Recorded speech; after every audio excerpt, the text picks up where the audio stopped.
We're all.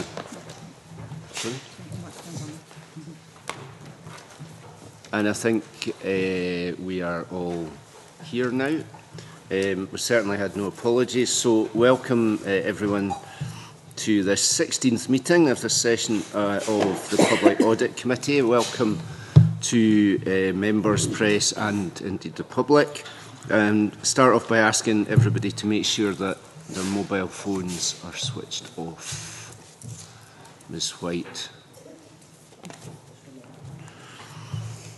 The first item we have to take is a decision to take business in private. This refers to item 4, where we consider our approach to the Auditor General and Accounts Commission report reducing reoffending in Scotland. So the question is that we take agenda item 4 in private. Are we agreed? Agreed. Thank you very much. This takes us to the first substantive item of the morning, our consideration of the audit arrangements for the Scottish rate of income tax arising from the Scotland Act 2012. And on behalf of the committee, a particular welcome to Mr. Troop with us this morning, Second Permanent Secretary from HMRC and recently appointed the Accountable Officer for the Scottish rate of income tax. He has with him Sarah Walker, who's Deputy Director and Head of the Devolution Team at HMRC. And we also have with us Mr. Morse, who is the Comptroller and Auditor General from the National Audit Office. So welcome to you this morning and to give you the opportunity to make some introductory remarks. I don't know whoever would like to go first. Shall I go first? Certainly, well, Mr. Troop. Thank you very much, Convener, for inviting us here today. You've already said who I am and who Sarah is, so I won't sort of go over that again. I think the most important thing is I'm here today as the Additional Accounting Officer of HMRC and the Accounting Officer for the Scottish rate of income tax, and I'm very pleased to be here to answer questions. Our approach to engaging with the Scottish Government and with the Scottish Parliament is one of openness and transparency throughout this whole process. And this is the beginning of a process. We've got what for us is quite a long time to get this right, to prepare before 2016. There will be significant changes to the tax systems to achieve that, and it's important to us that we're able, as we go through that process, to explain and share the changes with you as we go along. There's been already some very good collaborative working between HMRC and representatives of the Scottish Government, and I'm glad that you've had a chance to see the draft Memorandum of Understanding, which reflects that good collaborative working. It is a draft, and I understand, Convener, that you and your committee are interested in having some input into that, and we very much welcome that. I'm sure you'll want to ask me specific questions about how things are going to work. I'd say, sort of by way of general introduction, that implementation of the Scottish rate will require us to make changes to our systems, operational, IT and financial systems. But the largest initial part of the work for the introduction of the Scottish rate will consist of ensuring that we have the correct information about who is and who is not a Scottish taxpayer. And certainly in terms of visibility of this process, that will be obviously the first big activity which residents of Scotland will see, and we expect to undertake a major publicity campaign and contact people who appear to be Scottish taxpayers, probably during the course of 2015 ahead of introduction. So far as the actual governance of the arrangements leading up to that are concerned, as you know, there are very extensive arrangements for joint governance of the project in place, from the programme board, which has representatives of the Scottish Government on it, the Intergovernmental Assurance Committee and the Joint Exchequer Committee, and that means that there will be, and quite rightly, strong oversight from both parliaments of our performance. And Amias, on behalf of the colleagues in the NAO, will be preparing a separate report which will be presented to you to set out their views on the arrangements. And I, as accounting officer, am specifically accountable for the collection of the Scottish rate of income tax.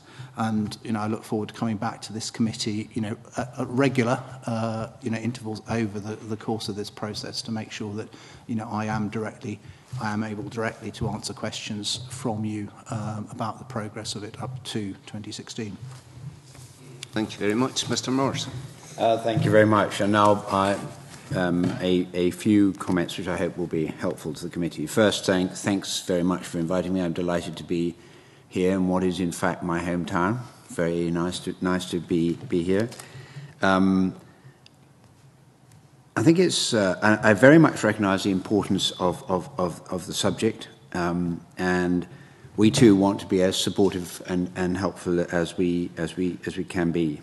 There's much to be settled, but I'm going to try and be reasonably specific and give you as much of a steer as I can now, allowing for that. So it's probably worth just saying, first of all, although the command paper said that that I'd be invited to prepare a separate report, right now, as the legislation stands, that's not actually provided for, and that's not a bad thing. It gives us a chance to shape the future as we go forward. And it might be helpful to just touch on three areas that we look at in our report. I look at in my reporting on HMRC's accounts at the moment. First of all, I report on whether the HMRC's statement of revenue represents a true and fair view of the amounts due. Secondly, I report on whether the resource accounts fairly represent the administrative costs. And then thirdly, whether the regulations and procedures of HMRC are an effective check on the proper assessment, collection and allocation of revenue. And I'll just say a little bit, very briefly, about those three areas. Well, first, the revenue. The total amount of revenue in the account is 474 billion, of which the income tax element is 150 billion for the UK. And you'll appreciate, if you take a working estimate of what the Scottish share of that might be, roughly 11 billion, it's a big number, but it's a relatively small proportion of that total number. And for that reason, so roughly 2% of total revenue. For that reason, if we were simply to look at this as, if you like, a note item in the overall HMRC accounts, I think you wouldn't probably get the focus on it that you might want. And I think you could very reasonably, therefore, be looking to see a separate statement of account within that you could focus on more tightly. And I think I think you're unlikely to be terribly happy. I mean, of course, I don't speak for you, but I can't see that you get the assurance out of simply having it as a subsection in HMRC accounts. So if that's something you chose to pursue, I think that might be sensible. You might want to ask of HMRC to what extent their systems can give you the level of detail you might want to see, for example, of how much Scottish tax was unpaid and so forth. This can be a significant moving number from year to year. It's important to know it. How easy would it be, and over what period could you get a more and more clear number there? I think that's something that's worth asking about. Second area I mentioned to you was on costs of administration. It's a similar story that the estimated setup costs, rough estimates, setup cost of 45 million and then annual expenditure of 4.2 for Scottish income tax. Of course, these are important numbers, but they're in context of 46 billion being spent by HMRC as a whole. And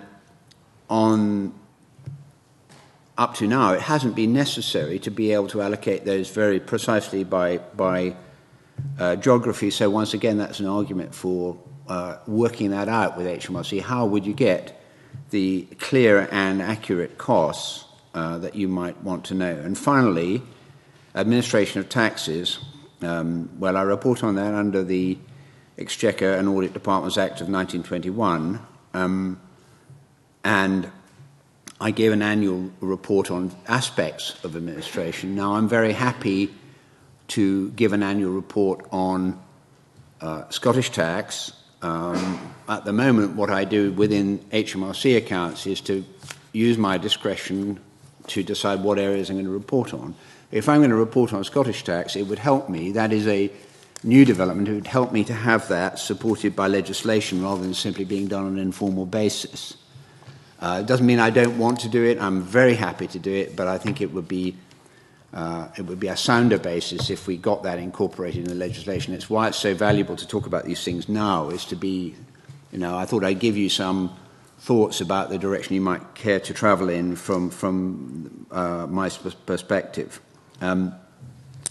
So it's up to you to decide what you want to do. We'll be happy to work with you. We have a very good relationship with Audit Scotland, and we're more than happy to work with them and combine with them in any appropriate way.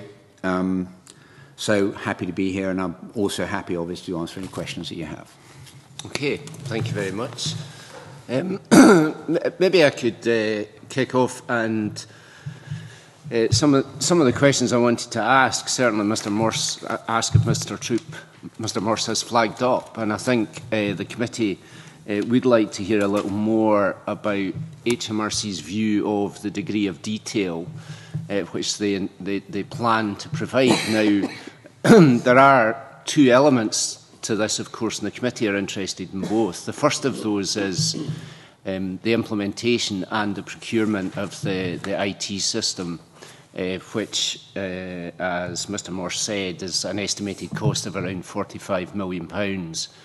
And that's a resource which will come from the Scottish Government. And that's in line, I know, with the statement of funding. Could I ask Mr. Troop what you see as the process whereby we and the Scottish Parliament would be kept informed of the development of that and progress of that project? And for a bit of context, the committee have just finished looking at an Auditor General's report into a number of public sector ICT procurements which went fairly badly wrong and cost significantly more than they had originally been expected to, and also proved themselves less than fit for purpose. So the context is a little anxiety around some of these projects, and I just wonder how you would see progress being provided, or progress updates being provided, not to the Scottish Government, but to the Scottish Parliament. Okay, can I sort of come at that in two parts? First of all, just to talk about the actual costs and to say a little bit about our performance in this space, which is not to suggest that you haven't got absolutely legitimate concerns, but just to give you a bit of context for this. First of all, the £45 million is a total cost, of which only 10 million, I wouldn't say only 10 million, of which 10 million represents IT. The balance of it represents the changes to our operational and finance systems. And indeed, the greater part of the initial setup cost is actually the operational process of identifying Scottish taxpayers and making sure that appropriate codes are issued to employers of Scottish taxpayers. And while that is a very big operation, it is not actually a particularly complex operation. It requires a lot of operational activity, and it will require some significant numbers of people to do it, but it is not doing anything particularly new. So there's a degree of reassurance both on the proportion of the costs that actually relates to IT from the 40 to 45 million, but also the nature of the operations which those costs are actually going to have to undertake. Secondly, I would say that while you are absolutely right to say that IT projects, generally have a bit of a bad name, and I'm not suggesting that HMRC is completely perfect. We do have an extraordinarily good record compared to the private sector, where I understand that something like 60% of IT projects get delivered on time, that we have been consistently over the last 5-6 years over 90%. This year that we are at 94% on projects to date, and of those 98% have been delivered without defects. Now, none of that is to say that you don't have the valid need to know what's going on to oversee it, but to give you some reassurance that actually, despite what one hears, we've got a good record here. And I would never describe an IT project as straightforward, but this is not at the groundbreaking end of IT work. So far as the oversight from the Parliament is concerned, the government obviously is participating throughout this process. It has a place on the programme board and obviously on the two committees above that. I'm not sure that we have worked through exactly how to transmit from that process to this group. Sarah may, who's been doing the legwork on the MOU, may have something to say about that. My starting point is that I'm here today to take these questions away and actually say what can we do, whether by appearing here or providing periodic reports to you or notes to you as to progress, which will help give you the degree of reassurance that the process is working. And I won't say that we do have a plan unless Sarah tells me this has been worked out in more detail already. Well, I mean, that's true, and I think our appearances before this committee and the Finance Committee and any other committee, obviously, is part of that. But I think also point out the requirement under the Scotland Act for the Secretary of State to publish annual reports and to lay before both Parliaments annual reports on the implementation of the Scotland Act. First one of those is due within a year of the passage of the Act itself, so it should come out in the spring. And we would expect to put quite a substantial level of information in that about the progress we're making with implementation. Because we do have a fairly extended period to do this between now and April 2016, the actual IT implementation isn't likely to start before sort of the start of the 2014-2015 financial year, so it's sort of 18 months before we start spending serious money on IT. But what we will be doing between now and then is planning, particularly the process of contacting people and checking whether they are Scottish taxpayers or not. So there will be some quite significant progress to report in those annual reports to both Parliaments. And I think that's helpful because clearly once SRIT is in place, there are the annual audit arrangements which we'll go on to discuss.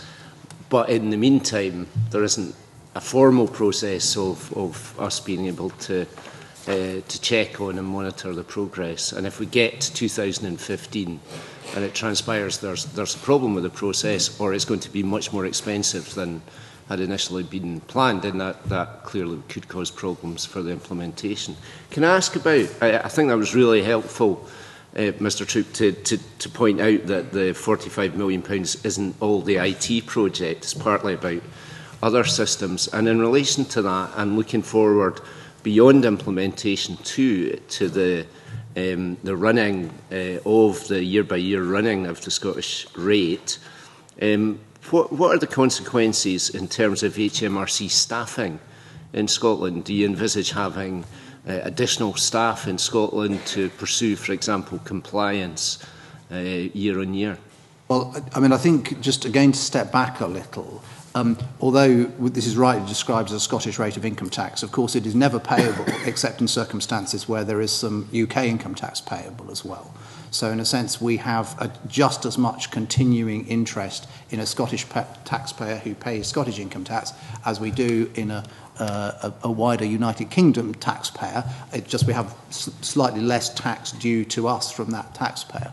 So our interest in compliance activities remains, really the same, and we certainly do not sort of look at taxpayers in the sense of saying, well, that one owes £10 and that one owes 20, so we'll have a sort of completely different regime. The compliance regime is designed to make sure that all tax that is due is paid. So in terms of the changes to the compliance regime as a result of the Scottish rate of income tax, it's very difficult to see what changes actually we would want to or would have any incentive to change. And the staffing, and I do have details which I may be able to dig out about how many staff we have in Scotland at the moment, for compliance activities will continue as part of the overall compliance staffing of HMRC without any particular regard to the location of the taxpayers any more than there is at the moment. Is it fair to expect that would be a figure that will be on a downward trend given given the government's desire to reduce numbers and make savings? At the moment, we have, I'm told, 9,364 staff in Scotland, but of course they won't all be dealing just with Scottish taxpayers, because we operate national systems and compliance is operated on a national basis. I don't think we have published any detailed headcount forecasts for staff numbers over this period, and certainly not a breakdown by region. But I think the overarching point is that there is no incentive or reason for us to make any differential choices about staffing levels in Scotland as compared to any other part of the UK, simply because of the Scottish rate of income tax, because the Scottish taxpayers remain UK taxpayers as well, because it is only 10p or such rate as you fix of their overall tax, which we will be accounting for to you. I think it's true to say that we will have to set up some sort of process to deal with the specific identification of Scottish taxpayers. So dealing with inquiries about whether you are a Scottish taxpayer or not, dealing with the whole when you move house in or out of Scotland, dealing with appeals. So there is potentially, and within the 45 million, there is potentially clearly some extra staff cost there. And we're at the very early stages of the planning process. We certainly haven't decided exactly what the jobs are, what the people are, and where they will be. But that will be obviously be something that for discussion. Okay, thanks very much. Sorry, can I just also, just to make sure the committee does understand the costing basis here, that the Scottish Government is only responsible for identifiable additional costs as a result of the Scottish rate of income tax. And so the existing costs which HMRC incur in relation to compliance activity for taxpayers in Scotland and in the rest of the UK will not be accountable or shared up between the Scottish Government and the UK Government. They will continue to be part of the costs of running of HMRC. The Scottish Government will be responsible, as I say, for identifiable additional costs, which will include, as Sarah says, the cost of any additional people who are needed to identify Scottish taxpayers and to deal with any specific problems coming out of that identification. It will cover, obviously, the additional IDT costs, but not any part of the base costs or any costs to the basic changes to the basic systems that HMRC runs. Okay, thank you. One last question from me, and then give the other members a chance. I wanted to ask Mr. Morse. You said, Mr. Morse, in your remarks that you had a good working relationship with Audit Scotland. Mm-hmm. I think the committee would say that we also have a good, although appropriate, working relationship with Audit Scotland. And I think the committee, over their deliberations here, will want to explore the role of Audit Scotland in the audit framework around the Scottish rate. There doesn't seem to be much role in the papers that we've seen, and I just wondered what you saw as the role of Audit Scotland in working with you here. Well, the first thing to say is that as far as the access rights to HMRC is concerned, as we stand, Audit Scotland doesn't have access rights to HMRC, and therefore it's inevitable that we'll be doing, unless there's a much bigger change, that's what, we will be doing that part of the work for the foreseeable future. But nonetheless, we'd be, as time goes by, if it was something that if the Scottish Parliament would like to get their assurance directly from Audit Scotland, I'd have no objection to providing Audit Scotland with assurance and them, then reporting overall. I don't mind that. Whichever direction we go in that works for the Scottish Parliament, I'm more than happy to do it. And equally with Audit Scotland, in the meantime, we conferred obviously before this hearing, and I see how we bring together the element of locally administered taxes. If there's any need to talk about how they come together, I expect we'll be talking on a continuous basis about that.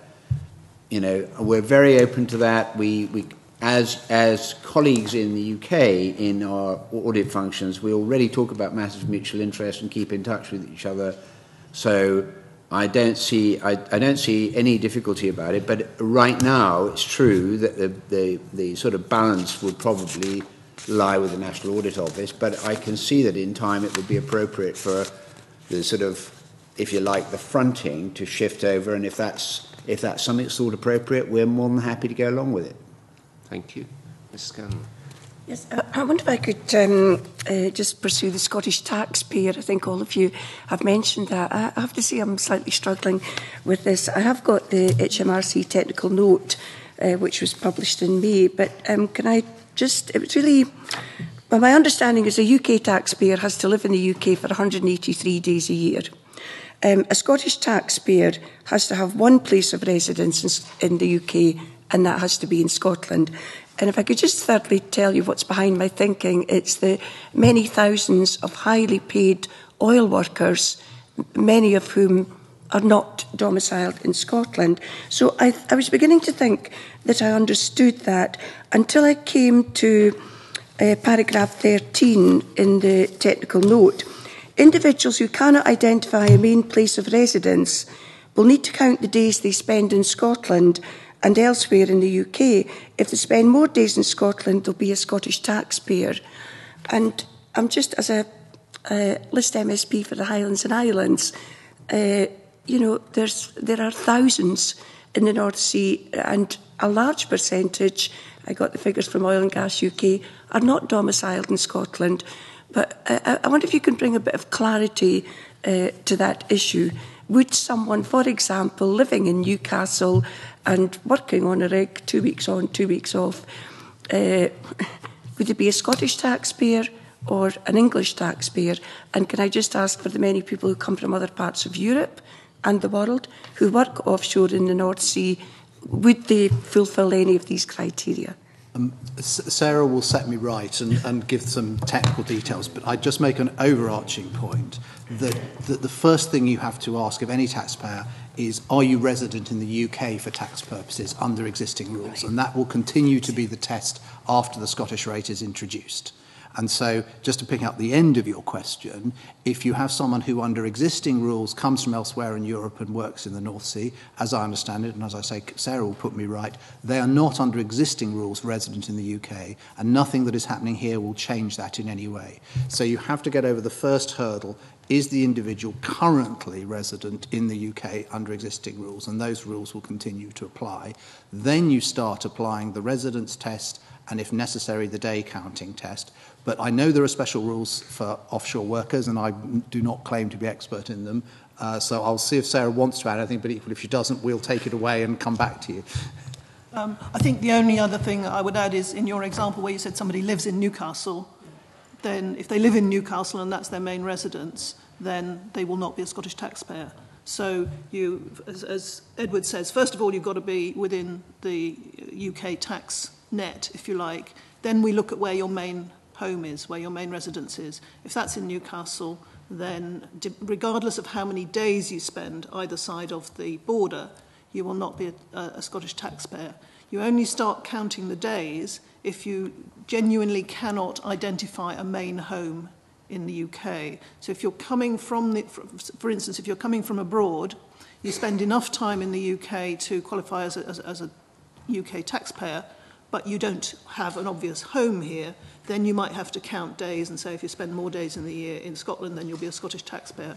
But for most people, it would be pretty straightforward to say, where's your home, where do you live? And that's where what we base the liability on. So basically, those who have a postcode and are resident in Scotland, if we stick to the oil workers, as an example of many workers that travel to work, if you are resident in Scotland, you will pay tax. If you come into Scotland to work, whether it's on oil rigs or elsewhere, but you live elsewhere in the United Kingdom, you will not pay the Scottish rate of income tax. Yes, that's right.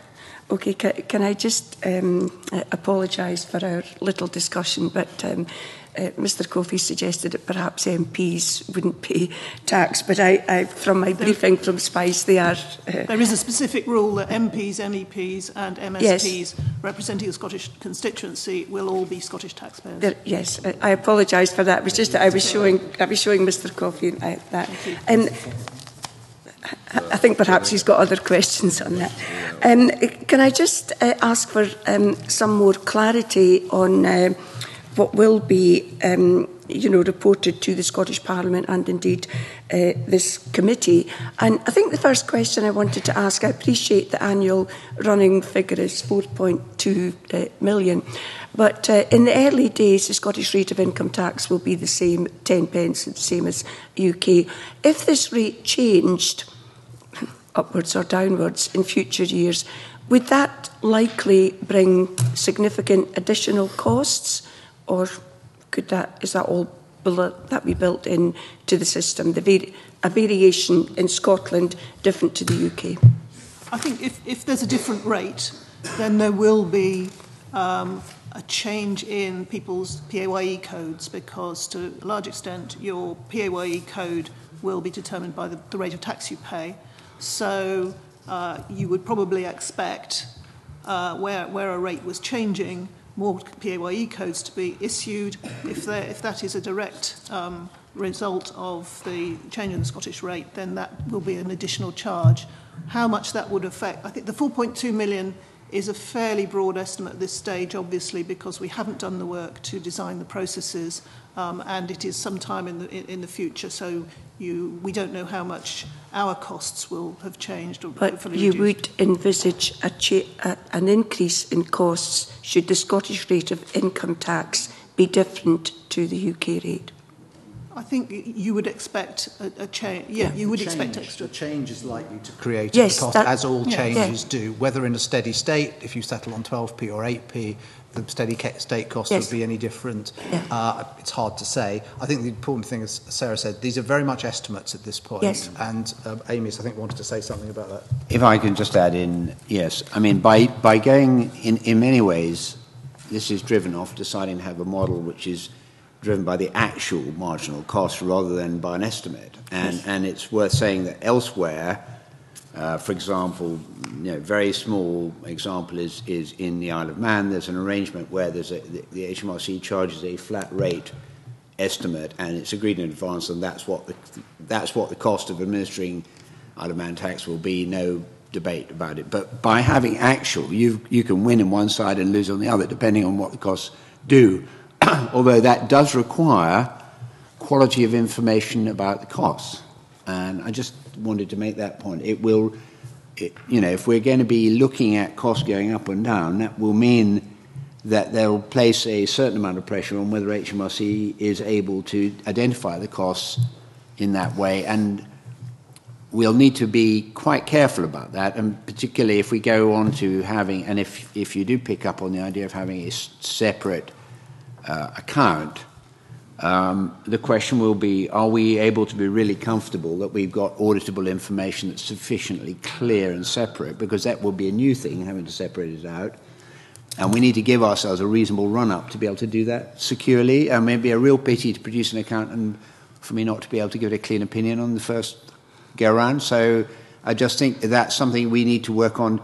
The sooner we can identify if that's what we're going to need to do, the sooner we get that into people's minds and think, well, how will we do it practically, the more chance there is of getting it done accurately and not having any upsets. Right, that's interesting. So my final question is really just broadening this out. And my understanding is that I don't think we simply want to know the estimate and the actual figure. I do think there's an appetite to see what's happening behind the figures. And for example, I know that you've maybe not gone as far down the line as looking at taking out the Scottish information and analysing that, but I think in Scotland we would want to understand better. So can I perhaps just ask in relation to the accounts, if you intended to to reassure the Parliament that you're delivering value for money, obviously, but also if your regular visits to our committee and regular updates, will that include, for example, the progress on setting up the system and the costs of the IT system? Will it include the compliance levels in Scotland and whether they vary from the rest of the UK? The customer service performance in relation to responding to Scottish taxpayer queries, your actual performance in collecting Scottish as opposed to UK tax, and also a controversial issue this week, tax write-offs in Scotland, whether the Scottish taxpayer levels of error or fraud vary from the rest of the UK. Will we be getting that sort of level of detail in order that we can analyse economic behaviour behind the figures? To the extent that we can provide information, we will do. As I said, this should be open and transparent. To the extent that our systems are capable of producing this information, there's no reason why I shouldn't come and talk to the committee or through the NAO, make sure that there is proper scrutiny of it. Some of this information we do not hold because we do not disaggregate across the UK quite a lot of the things that you ask, and I can't tell you which of those things our systems could do or not. There clearly is a question as this programme develops as to whether you would like that additional information, what the costs of building that into our systems would be. And this is, in a sense, a partnership in that while you would have to approve any costs, we do also have to make a decision as to whether actually we can prioritise the resource and opportunity cost of the people who have to do that in actually saying, yes, we will do that for you. But, we are approaching this in the spirit of wanting to give you, as much information as we can as is sensible, and to the extent that it incurs marginal costs, which you will bear, that is consistent with our wider, responsibilities for the whole of the UK's taxes and the 460 billion which Amias referred to. Yes. I think actually there's one point which I haven't made yet, but I think is quite, worth making. You rightly talked about compliance activities and the levels of compliance activities, yes. and that is where we put a lot of our resource and a lot of our effort. But when you look at the numbers, when you look at the actual tax that comes through the door into the UK, something like 98% of receipts comes in without any compliance intervention at all. It comes in because employers complete their PAYE returns, businesses pay their VAT, or corporations pay their corporation tax, or whatever tax it is. Mm-hmm. And that actually the vast bulk of money comes in because we have systems which people can engage with, which allow them to pay their tax. And so the intensity of compliance activity has at an aggregate level, it maintains the integrity of the tax system and it makes sure that everybody's confident that we are collecting tax. But actually, most of the tax comes in because we run good cross-UK IT and operational systems.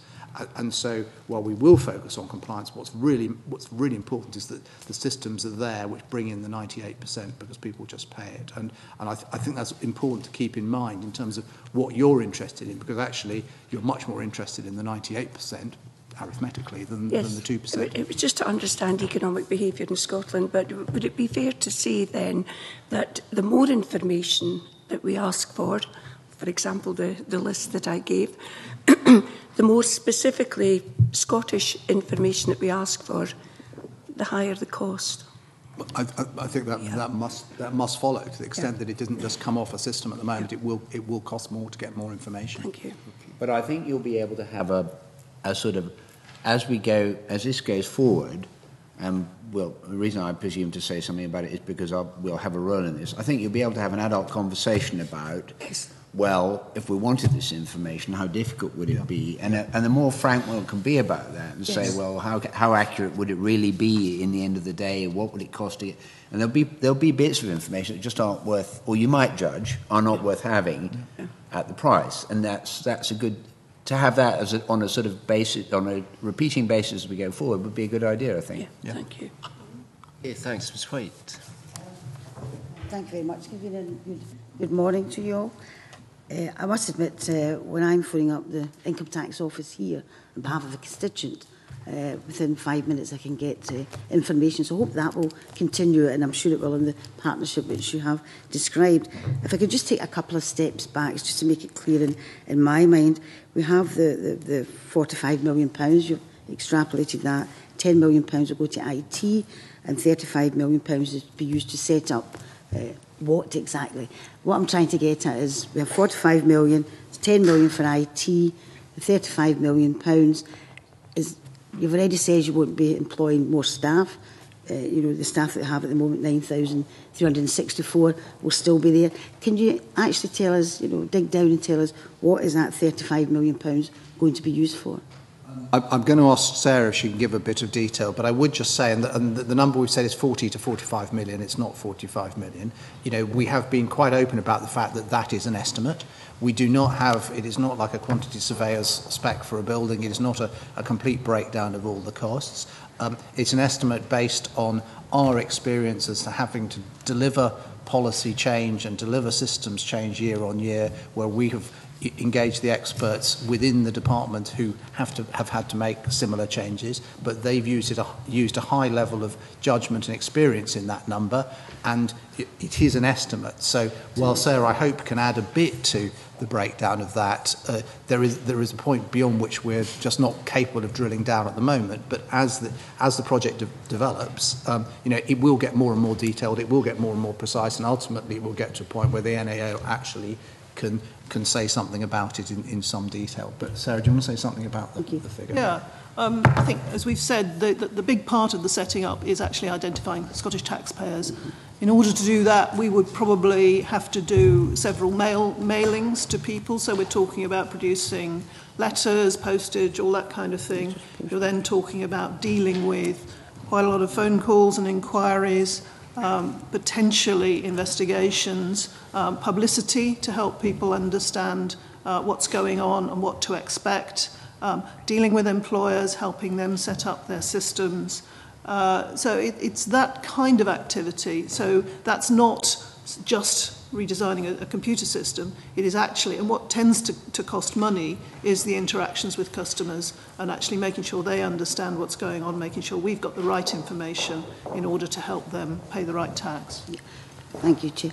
So the estimated 30 to 35 million pounds will be used for, as you've described, letters, postage, advertising, mail merging, that type of thing, which I'm sure we're all familiar with because we constantly do mail merging for constituents and newsletters and things like that as well.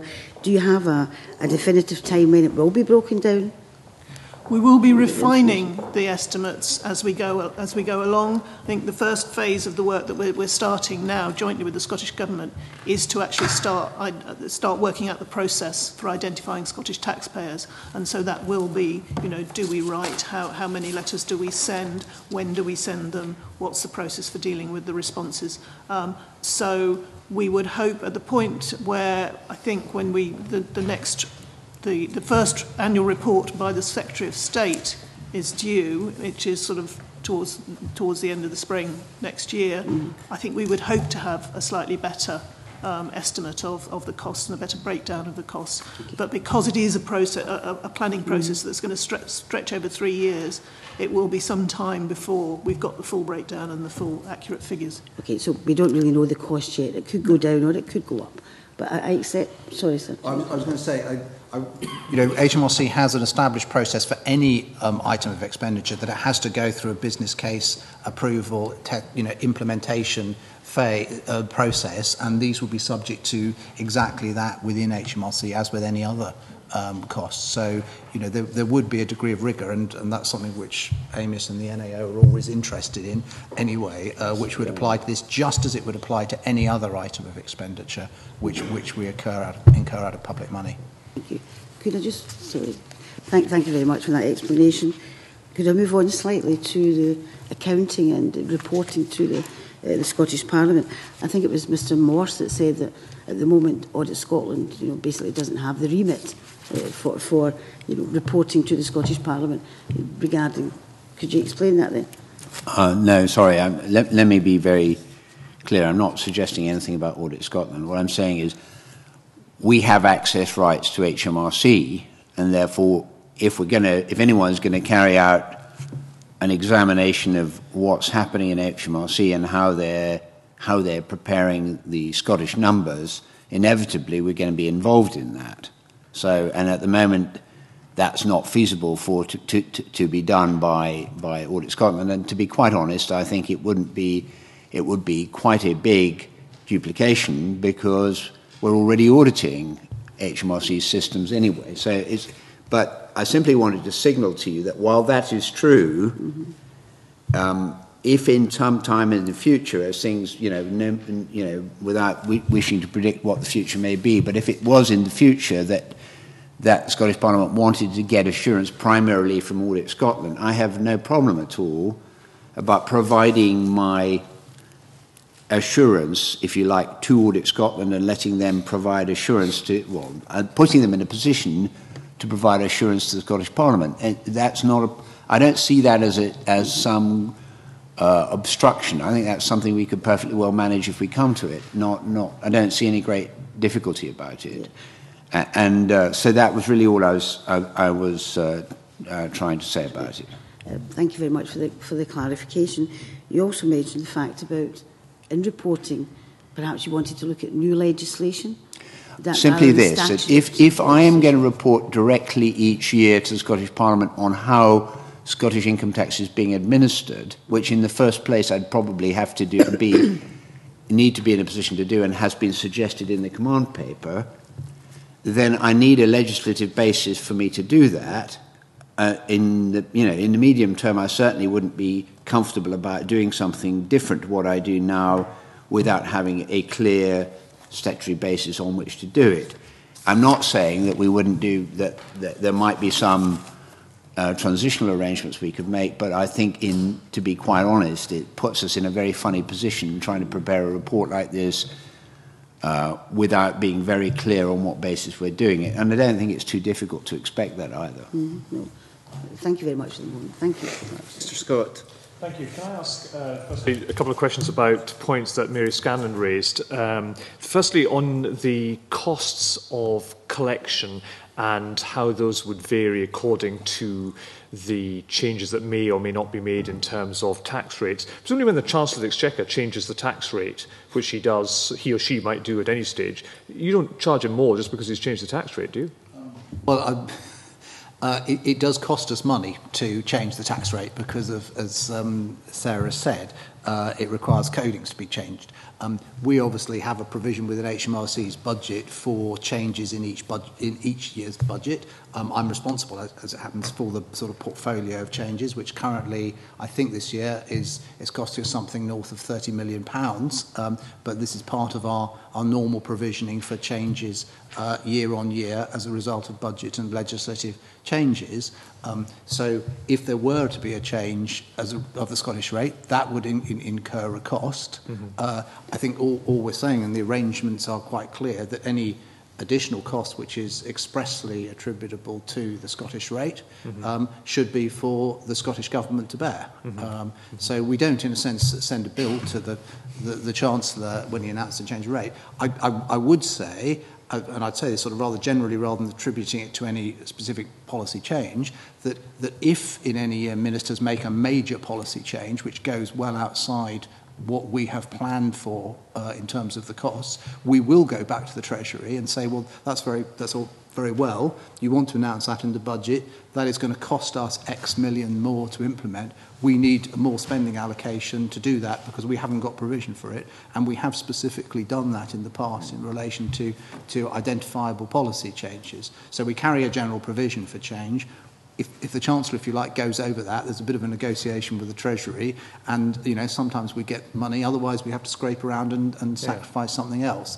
But if this is slightly more formal in that we actually have the ability to recover that marginal cost from you. No, I understand that, but what I'm driving at is post these mechanisms coming into place, when the Scottish Finance Secretary of the day in a future Scottish Government varies tax by whatever it might be, that would be the equivalent, would it not, of the UK Chancellor varying tax at a UK level? Indeed. And you would cover that in the same way? Would it be the same mechanism, the same, as you've just described, the same kind of discussion? We carry no reserve for changes, and we will carry no reserve for changes to the Scottish rate. We would come back explicitly and say, you have made a change which will cost us X million pounds. Mm-hmm. That is to be reimbursed under the Memorandum of Understanding under the terms of the agreement. So the costs of that change are to be detailed? I mean, I guess what I'm driving at is how does Parliament keep an eye on what those costs would be? They will be, in the phrase I've used, identifiable additional costs. Yeah. And as with all of the costs which we would be incurring already on an ongoing basis at that point, because the Scottish rate is up and running,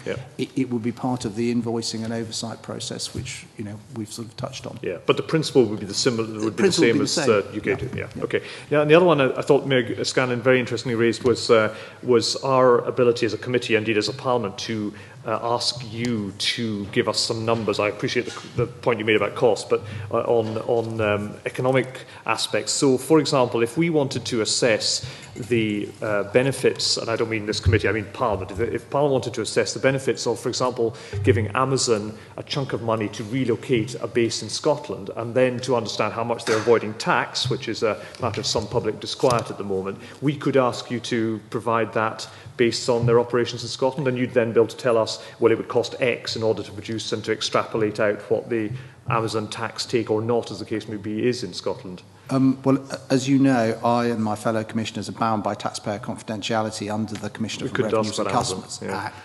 That is a very important principle, and the Act was passed in 2005, and there was, I think, almost complete parliamentary agreement that confidentiality should be preserved. That confidentiality extends to ministers. We do not and cannot give ministers in the UK any information on individual taxpayers' affairs. We can if they come and say, we would like to give a tax break to a particular kind of industry, we can give an indication as to what we think the impact is on tax revenues. We may even be able to give some indication with our economic analysis as to what impact there might be on employment, but we cannot say anything about any individual taxpayer to ministers in the UK, and that extends, to ministers in Scotland. Of course. So if you wanted to give a tax break because you had a particular business in mind, then subject you to being able to do so. In fact, obviously, the legislative provisions do not allow you to do anything other than to vary the rate of income tax. Then we could only answer a generic question about the impact. Yeah. But I think this is quite hypothetical, because what you've described is far beyond what the legislative provisions of the Act provide for in your tax area. Yeah, but as I'm sure you're very well aware, the public are pretty concerned by these things, and we want a system in Scotland to be robust, and sure isn't robust at the moment in some senses. But anyway, I wouldn't possibly expect you to comment on that. Can I ask on parliamentary oversight, which you raised again very interestingly at the beginning, particularly if I can ask Mr. Morse about this. In one of our briefing notes, Mr. Morse, it tells me that you've provided, or I should say the National Audit Office have provided 4 reports in 2012 and 3 in 2011 on particular aspects of HMRC. Now, are those in addition to the 3 areas you outlined in your opening remarks? Yes, they were. We do a series of reports on HMRC every year, and the subject matter of those is at my discretion, but it's based on, I exercise my discretion informedly, if I can put it that way. In other words, I try to make sure that I look at serious amounts of money. I try to make sure I don't leave major areas unexamined. I listen to what public concerns and particularly parliamentary concerns there may be, and in some cases it may well be that HMRC themselves would like us to examine something. We always do that on a completely independent basis. It's just, you appreciate we're funded by Parliament, not through government. So that's how we do it. And so this would be, what I would say therefore is, I don't want to inhibit that general discretionary principle.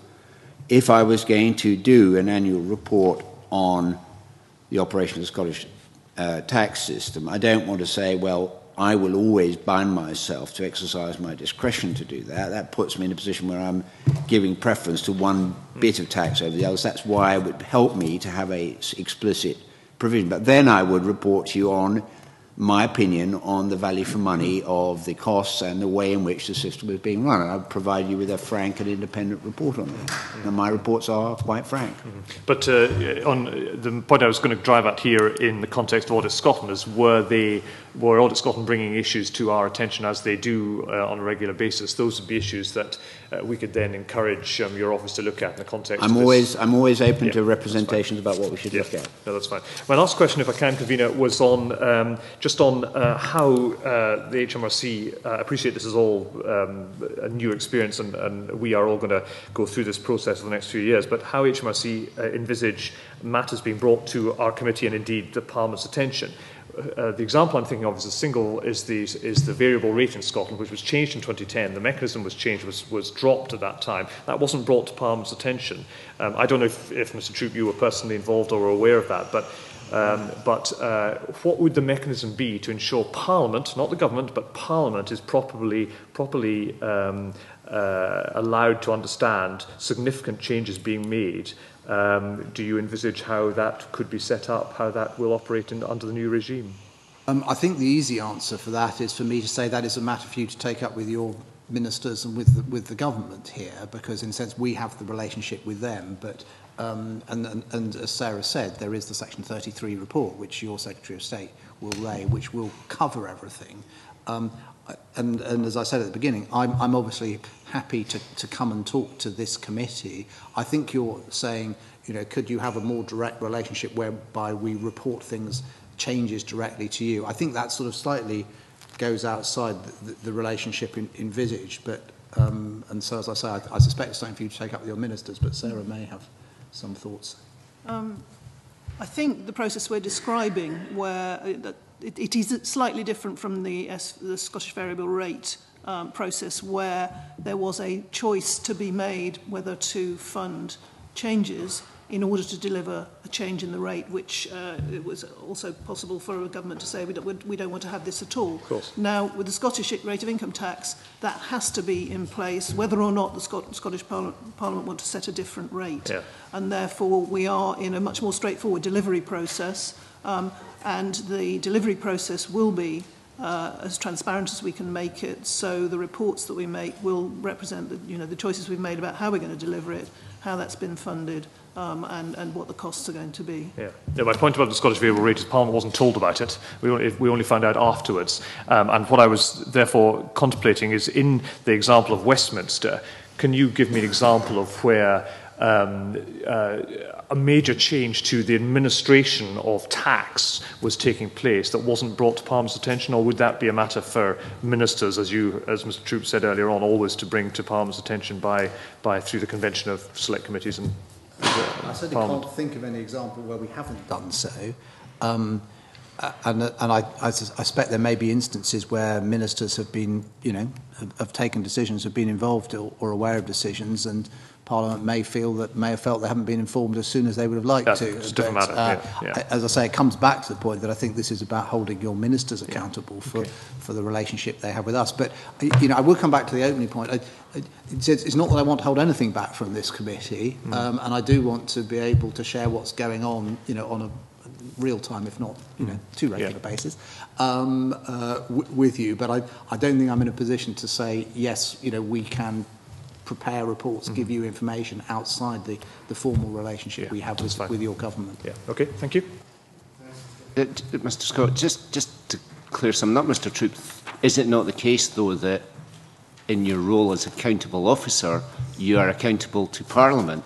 I am. That accountability is not to ministers. No, that is correct. That is an accountability, and the Public Accounts Committee can and do, call the accounting officers very regularly to account. As I say, I don't think you have any formal power to call me up here, but I hope that's an academic point, because I hope, unless you ask me up every week, which would be difficult, if you do ask me, I will, try to come. Thanks, Mr. Beattie. Maybe still continuing around the point of accountable officers, just to make sure it's clear in my mind, the HMRC Scottish Accounting Officer is not comparable to the accountable officer as we know it here in Scotland. Would that be correct? I'm sorry, I'm not aware of what the responsibilities of an accountable officer are here. I thought it was broadly the same, but all I can tell you, and this is set out in the appendix to the Memorandum of Understanding, if you have it, which says that I have responsibility for all matters of governance, decision-making and financial management in relation to the SRIT. This includes promoting and safeguarding, important words, regularity, propriety, affordability, sustainability, risk and value for money for SRIT, and accounting accurately and transparently for all matters relating to it. The AAO will provide an SRIT extract from the audited HMRC accounts to the Scottish Parliament. So that is the extent of the responsibilities set out for me as additional accounting officer in the memorandum of understanding. But your position is not, in fact, a statutory one? No, and I think I'm right in saying accounting officers have a statutory basis, but they're what they actually do is set out under Treasury guidance, but Amos is the expert on. Well, I think that's right. It is set out under Treasury guidance, and broadly it covers everything to do with appropriate use of the resources of the department, rather than policy issues. They may be asked by other committees to comment on policy issues, but certainly in terms of matters dealt with by the Public Accounts Committee, they're explicitly not supposed to be looking at policy matters. They're supposed to be looking at matters of value for money, efficiency and effectiveness and probity. Perhaps I can move to another point here. In May this year, HMRC gave evidence to the Finance Committee and seemed to be indicating that if the Scottish Government did something radical in terms of things like stamp duty or whatever, that HMRC might in fact decline to implement it. Would that be the case also with SRIT? I mean, I can't imagine what it might be, but if there was some sort of radical change that the Scottish Government wanted to bring in respect to that, is there the possibility that you might decline to carry that out? I don't think so. I think there is a distinction between what we might be asked to do in relation to stamp duty, where, as I understand it, the responsibility for raising stamp duty on tax on property transactions now lies with the Scottish Parliament. You can ask us to administer any new tax you introduce. As it is, you're setting up Revenue Scotland.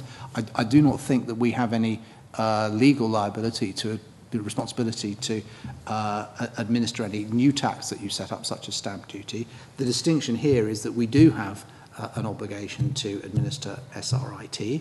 The terms on which we will do that is set out in the Memorandum of Understanding, and so I don't think that we are free just to say, no, we're not going to do something. Having said that, this is governed by the Joint Exchequer Committee, so if ultimately there were a disagreement about what we were or weren't prepared to do, I'm not sure that we could strictly either say no or yes. It would go up to the Joint Exchequer Committee, who would make a decision, which I think, and Sarah will set me right on this, their decision would then be binding on us. We would have to do whatever they required us to do. Have I got that right, Sarah? Yes, I mean, I think in terms of the Scottish rate of income tax, the only power the Scottish Parliament has is to vary the rate. And clearly we are setting ourselves up in order to implement that, regardless of what rate is set. There is no other legal power to make any other changes to income tax, and so it's very difficult to imagine what sort of policy changes the Scottish Parliament might be able to ask us to do that we would not be able to do. Just to be 100% on this, there was mention made of a publicity campaign in 2015. I'm assuming that cost is already included in the figure that's been indicated, the 45 million. Yes. So it's not an additional cost. I have to say, listening to everything that's been said, it's still a bit unclear to me, and maybe everybody's still feeling their way forward, as to how ongoing performance measurement is going to be reported to the Scottish Parliament, to the Public-Audit-Committee. Does the HMRC have any thoughts as to how that might happen? And we measure our performance in a number of ways, and compliance activity, it includes ensuring those people who wouldn't otherwise pay do pay. It includes making sure that debt which is due is paid, but performance also includes our customer service. It includes the length of time people have to wait on the phone for an answer and the time we take to respond to correspondence. We do measure all of those things, and they are reported on, but as in the discussion following Mrs. Scanlon's questions, we identified how much of that information we could break down for Scotland under our existing systems, and whether it would be sensible and value for money to incur additional expense to break that down for Scotland in the future, is very much part of the process going forward, and it will be something which we will look at as we design the IT systems, and we will want to hear, what information you would like, and we will see, and discuss with the government, the Scottish Government, the cost of including different reporting features, and also with the NAO, so that they feel they've got adequate information to make the report which Amos has referred to. Would it be right to assume that the estimated ongoing costs, which I think are 4.2 million or something, that they include costs of ongoing performance measurement, reporting and so forth? I think our priority will be to report on the elements of performance that are being specifically paid for by the Scottish Government, if you like. Edward explained that we will continue with our existing customer service and our existing compliance activity on the same basis as we do now, both in Scotland and in the rest of the UK. The additional activity is maintaining the indicators of Scottish taxpayer status, dealing with inquiries about Scottish taxpayer status, and dealing with changes in the Scottish rate of income tax. And we would certainly expect to have very clear, because that's what the Scottish Government are paying for, we would have a very clear agreement with the Scottish Government as to how we would represent and demonstrate value for money with what they are actually paying for. Going beyond that and breaking down the effectiveness of our general activity between how it applies to Scottish customers differently from other customers is something where we would have to think about and talk to you about the costs and the additional burden that would represent. But as Edward has said, that's something that we're very open to talking about. And the 4.2 million is an estimate. It may be that it can be reduced if we sort of don't do some things, and it will go up if we do some other things, and it may change anyway. So this is all part of the discussion over the next 3 years to make sure that those costs and what you get for it are very clearly understood and are delivered by us, in the most efficient and value for money way. But at the moment, within that 4.2 million, there is an element which covers cost of reporting and performance measurement. It is estimated, as I said, using people who are professional at estimating costs of tax changes on some very broad assumptions, as to what this would cover. And it clearly will include, because all assumptions on tax changes do include management information, some broad view on management information. But I don't know, but I'm pretty certain that figure, if I go to whoever generated that figure and say, well, did you expect to be reporting on this or that, and what management information do you expect, he or she would say this is a best estimate of what it will cost. I cannot tell you exactly that will cover. That will be part of the ongoing development of this project. So, but we do want to share that with you. In a sense, we've come here at a very early stage before we have done this, and it's useful to hear from you your appetite to build these sort of information reporting systems in, which we will certainly see what we can do about and make sure we, if we can do it for you, that it's done in a most cost-effective way. Okay, thanks. I have two colleagues who want to come in as a courtesy to our witnesses. I was going to say guests, but perhaps that's... But our guest witnesses, we shouldn't run over too much more, I think, because they do have to travel. Mr Dorn and then Mr Coffey. Thank you. Just very briefly on cost responsibilities, a lot of the questions I would have asked have already been asked. We talk about the costs, about the 40 to 45 million rough estimates and the 4.2 rough estimates for the annual costs. Is there a limit to this, or is it possible, and who has a final say on what the cost would be? I accept that lots of it will be done by negotiation and conversation, but at the end of the day, whose responsibility is it to say these are the costs that you've incurred and this is what you owe us? Well, all of this has to be approved through the programme board and up through the committees if there's any difference. Is there a limit? We're not giving a sort of capped quote to say it will not cost more than that, but we are very intent, as we are with everything we do, to keep the costs to a minimum, to make sure that there are no surprises, you know, whether it's for our ministers on changes to the UK system or for you and your ministers on changes to the Scottish system.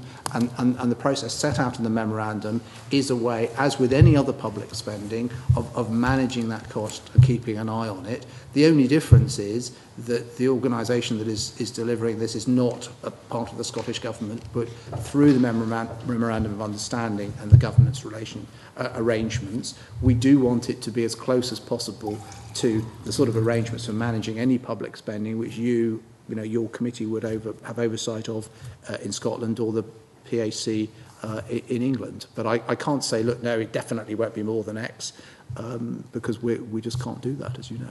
Because the Scottish Government do talk about them meeting the HMRC's reasonable costs, and it's about the definition of reasonable. I think who decides what the definition of reasonableness is? Well, that's kind of the point I was getting to. Well, the mechanism for dealing with disputes, in a sense, you know, as with any contract or arrangement, you know, are designed to deal with situations where one party's, you know, appears to be unreasonable or be incurring unreasonable costs. But I don't want to, you know, incur any unreasonable costs. I'm sure nobody does. Just on the accountability, Mr Morse spoke about the fact that NAO may let Audit Scotland see his report. Would basically, correct me, I mean, I'm sure you will correct me if I'm wrong, but and Audit Scotland would then be able to bring it to this committee apparently. That's certainly what I took from what you were saying. But given that this is about Scottish taxpayers, given this is about something that the Scottish Parliament is responsible for, even if they didn't ask for it, would there not be some way in which Audit Scotland can give us a report on if things are going right or if they see any failings in it? That I think Mr Dornan, I think the Scottish Parliament did support the Scottish rate of income tax. Yeah, well, I think you'll find that we have very little option, but that's a different thing entirely.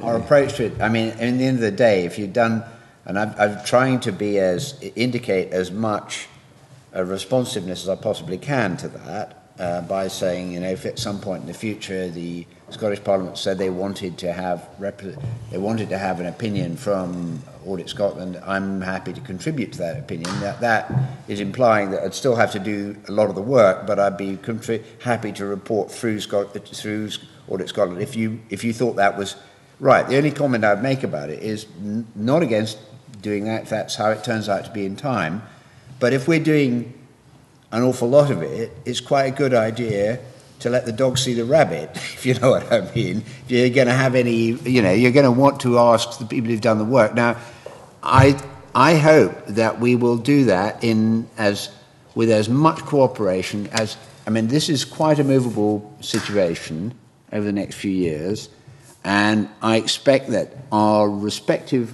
in relationship with Audit Scotland will move around quite a bit. We're very open to anything that's going to make sense.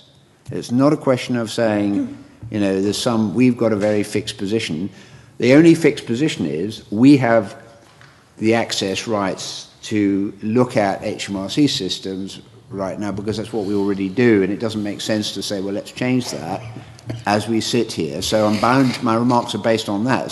It's not a sort of, I'm trying to indicate responsiveness and flexibility, not the reverse, frankly. And I hope my remarks come across that way. They're meant to.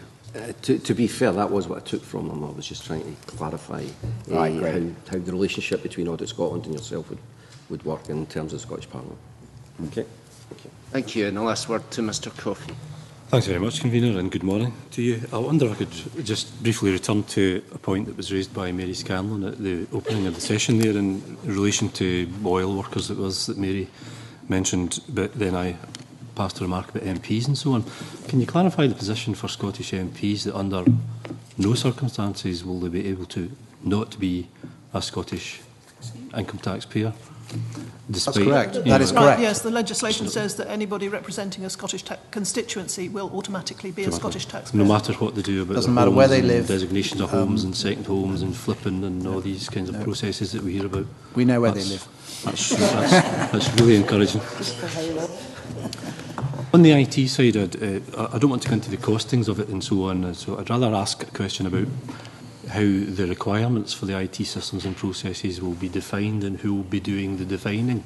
As the convener said in his opening remarks, we've had some examples over the previous years of poor definition, poor requirements definition at an early stage of what might be required to deliver these systems, and that obviously has an impact on the ultimate cost, in this case to the Scottish Government, who is effectively the client here. Could you tell us a wee bit more detail about just what the relationship is between HMRC and the Scottish Government or its appointed officers to define exactly what is required for Scottish taxpayers?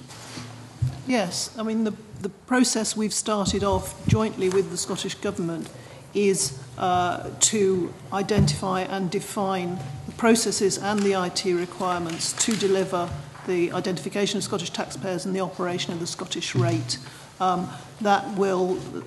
This is about changes to our existing system. So it's about a change to our PAYE system, a change to our self-assessment system. So they are existing systems where we have a very good knowledge of the system, we have a very good understanding of the system. More or less every year in the budget, there will be some policy change that affects those systems that needs to be put in. So it's not something new or unusual that we are doing. It's something that's relatively predictable for us. So the first thing, obviously, is to define the process of how we would need to make that work. We then need to go on and define that in terms of changes to the IT system. There are going to be changes to the way we do PAYE codes. But then there's also changes, as Edward has said, to the management information that we need to get out of the system. There are also changes to the accounting systems to make sure that we can properly track the money through from Scottish taxpayers to make sure that it is correctly accounted for and allocated to the Scottish Government. So there are a number of aspects to that, but it will be done through the processes that we use for implementing tax changes through the budget in a normal way. It's a well-established process. So, I'm encouraged by that. Really, I think what you're saying to is that there's a two-way relationship here in terms of what's actually required in the system. You won't be delivering a system to the Scottish Government without their clear input and agreement about content and delivery. No, that's right. We've set up the delivery process through a project and programme structure where the Scottish Government has representation at every level in that process. And so they will see all our documentation. We've already had a very useful workshop with people from the Scottish Government, with our experts, talking them through, for instance, what IT changes are likely to be needed. And so we are working with them where there are choices to be made, where there are sort of different ways in which we could implement them. We would hope to involve the Scottish Government very much in that. That's good. At what point do you think, though, you will be clearer about the cost? I know you said it's rough and it's an estimate and so on and so forth. At what point do you think we'll get some kind of clarity about the set-up cost for this? I know 45 million has been mentioned by several members. When do you think we'll be clearer about that and just what the real cost is? I think all I can say is what I've said before. The first work we will do is working on processes, which is about not so much the IT design, but on the process for contacting people and implementing the identification of Scottish taxpayers. I hope we will have done some of that work by next summer, so that by the time we do the report under the Scotland Act, there should be some detail there. The actual IT change, we don't expect to start the work on that until sometime in 2014. So I wouldn't expect to have any more detail of the cost of the IT change until then. But we will be refining the costs as we go through the planning process, and we would expect to report regularly on the development of that. And in terms of the timing of the expenditure, we expect around 13 million of this to be incurred during the current spending review period, i.e. to the end of March 2015. So actually, there isn't going to be some enormous amount which is going to appear in 6 months' time. I think this is quite a long long project, and the expenses will be managed over that period, and what they are will emerge over that period as well.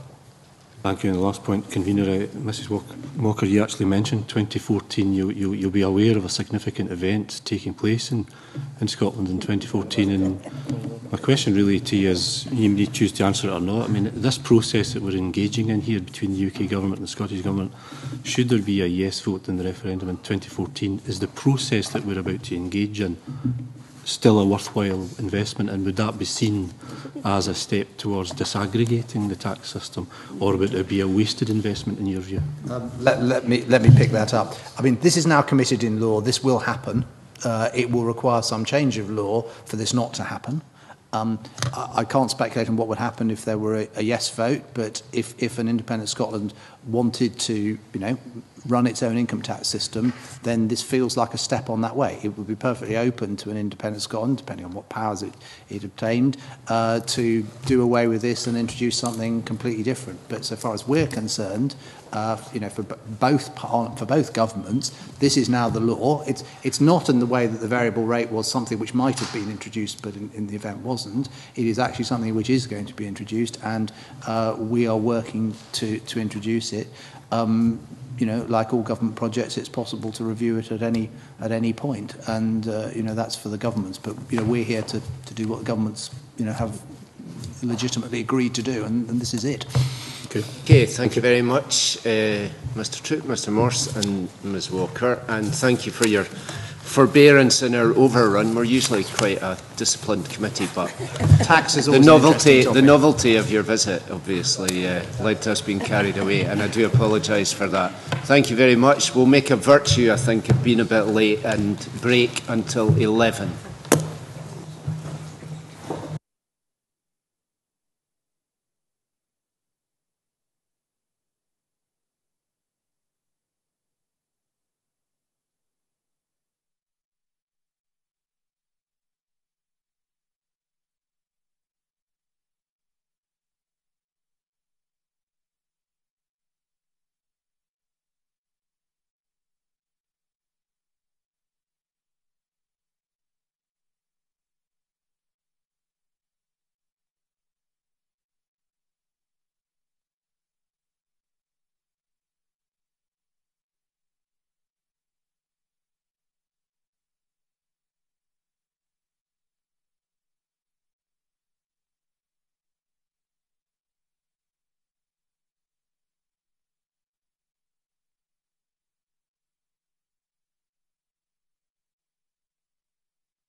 for 11 are well back. It's at the Justice Yeah, Committee. ready to go. Right, colleagues, let's reconvene. And we're about half an hour behind schedule now, so we need to try and make progress. I think, although we do have both an important and quite a long session, because we have two panels of witnesses to look at the Section 23 report, Reducing Reoffending in Scotland. Our first panel, welcome to the Auditor-General, to Miranda Alcock and to Kirsty White from Audit Scotland, and ask the Auditor-General to speak to the report. Thank you, Convener. I'll keep it brief in view of your time constraints. My remarks weren't aimed at you, they were aimed at the colleagues, and myself. Useful reminder anyway. This report looks at the efficiency and effectiveness of approaches to reduce reoffending in Scotland. It follows on from the publication of an overview of criminal justice services, which was published in September last year. And members will remember that the committee took evidence on that report and asked Audit Scotland to consider a number of audit issues when carrying out this performance audit. For ease of reference, we've summarised those issues in Appendix 1 of the report on pages 36 and 37. I'd like to focus briefly on the extent of the problem, how much is spent on reoffending and what we're getting for it, and the effectiveness of the current arrangements. First of all, the extent of the problem. As we highlighted in the overview report, reoffending is a continuing problem in Scotland, with serious effects on communities, the economy, and indeed on offenders themselves. Reconviction rates have remained relatively static in recent years. 30% of people convicted in 2009-10 were reconvicted within a year, compared with 32% of people convicted in 1997-98. And the pattern's similar for those reconvicted within 2 years of their first conviction. Equally significantly, in 2010-11, more than 1 in 5 people convicted, 9,500 people, had 10 or more previous convictions. In terms of how much is spent and what we get for that expenditure, the Scottish Prison Service, community justice authorities and the Scottish Government spent an estimated £128 million on reducing reoffending in 2010-11, less than a third of the £419 million that these bodies spent on dealing with people convicted in court. There is a strong body of evidence about what works in reducing reoffending, and the Scottish Government has made progress in publishing a directory that pulls together information about all of the services provided for offenders, both in prisons and in the community. However, we did find that there's a mismatch between the services that are provided and what we know works in terms of tackling reoffending, and we also found that access and availability of the services vary significantly across Scotland. In particular, support for people serving short prison sentences needs to improve. Finally, on the effectiveness of the current arrangements, there's a particular challenge here in that many different bodies are involved in working with offenders, including the Prison Service, community justice authorities, the police, the Crown Office, the Court Service, the NHS, and over 100 voluntary and community organisations, together with sheriffs and procurators fiscal. This does make for a very complex landscape to manage. The 8 community justice authorities were set up in 2007 to improve joint working and reduce reoffending. They have been successful in bringing people together, but the way they were set up and inflexible funding arrangements have limited their effectiveness. The funding for community justice services particularly is inflexible, and it doesn't encourage reducing reoffending. Only a small amount is available for local discretion, and it's largely based on historical activity. More generally, the criminal justice system is demand-led, and demand for services to reduce reoffending is increasing, with more people in prison and more community sentences being imposed. So it's even more important that what is spent is being used effectively. Finally, Convener, the report makes a number of recommendations for the Scottish Government and other criminal justice bodies, and in particular we recommend that there should be a fundamental review of how offenders are managed in the community. We've also recommended that there should be improvements in how community justice services are funded, how performance is measured, and how services for offenders are planned, designed and managed. My colleagues from Audit Scotland and I are happy to answer questions the committee may have. Thank you. Thank you very much. I did say to colleagues that they had to keep their contributions brief, so I'll try and do that myself. I wanted to focus on one of the key messages, which is on page 30 of the report, which is that the CJAs, which were set up some time ago now, 2005, I think, certainly by a previous administration. So they've been in place for some 7 years. And this key message says that they have had little impact on reducing reoffending, which is quite worrying. And to add to that, in paragraph 118, the report says the effectiveness of CJAs in reducing reoffending locally has never been systematically assessed. And my question really is, whose fault is that? Who should have been assessing the CGAs?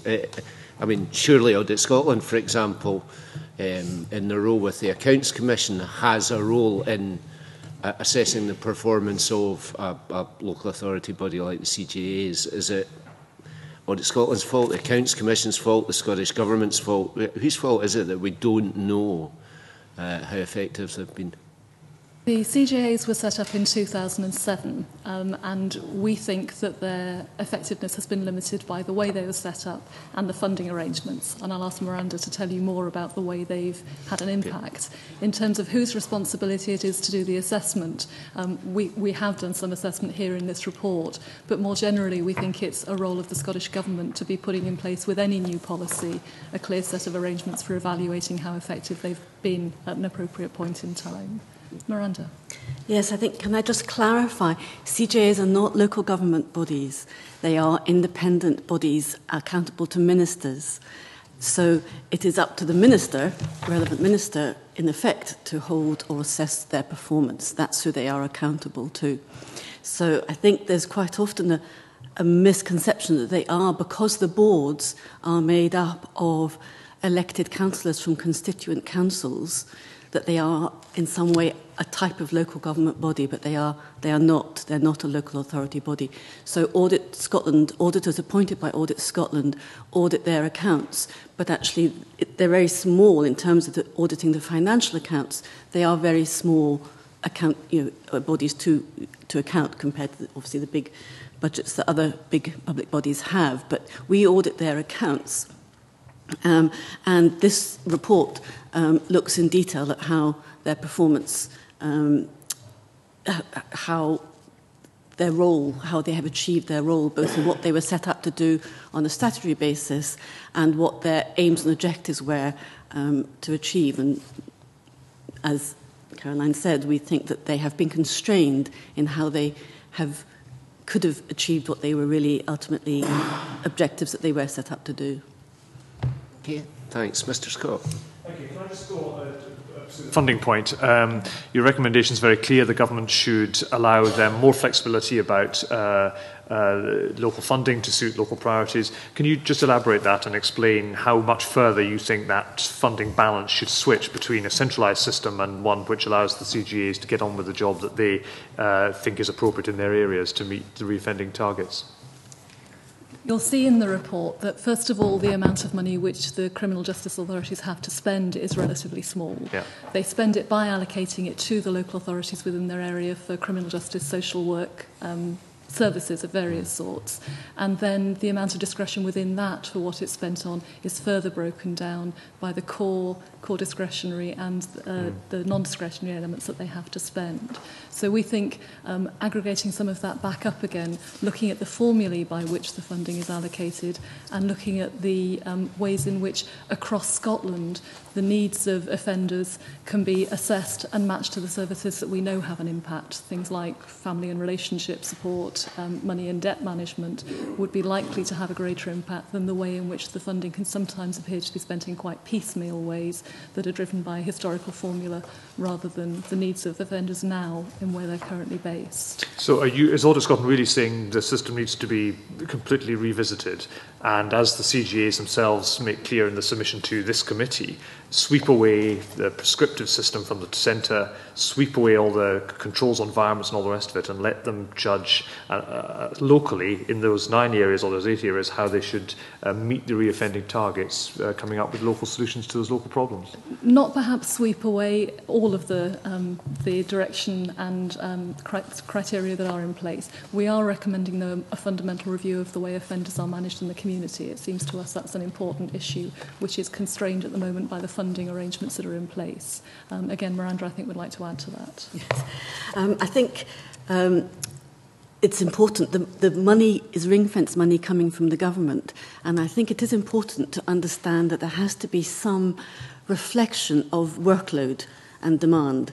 It's just that it has to be something additional which also recognises and encourages the successful services that will reduce reoffending in the particular areas and for the particular individuals. And I think that it's not just one thing that needs to change. I think quite a bit needs to change in terms of understanding and developing services which are designed around the needs of individual offenders, a holistic approach. And that is being developed, but the funding prescription has been quite constraining about what can be developed locally if there's a big initiative or they have a particular problem with a particular type of offender in a particular area. The flexibility to sort of meet that demand has been limited. I agree with that, but what I'm driving at is what is the better balance? I mean, Audit Scotland don't make a precise recommendation, or maybe that would be unfair, but you don't make a precise recommendation in regards to the recommendation which says there needs to be more flexibility to meet local needs and priorities. I mean, how do we as a committee judge what that should be, or are we just again going to leave it up to the Minister to come up, if he so wishes, with a new plan? What we've tried to do is to come up with a principles-based approach as part of this recommendation for a review of the way offenders are managed in the community.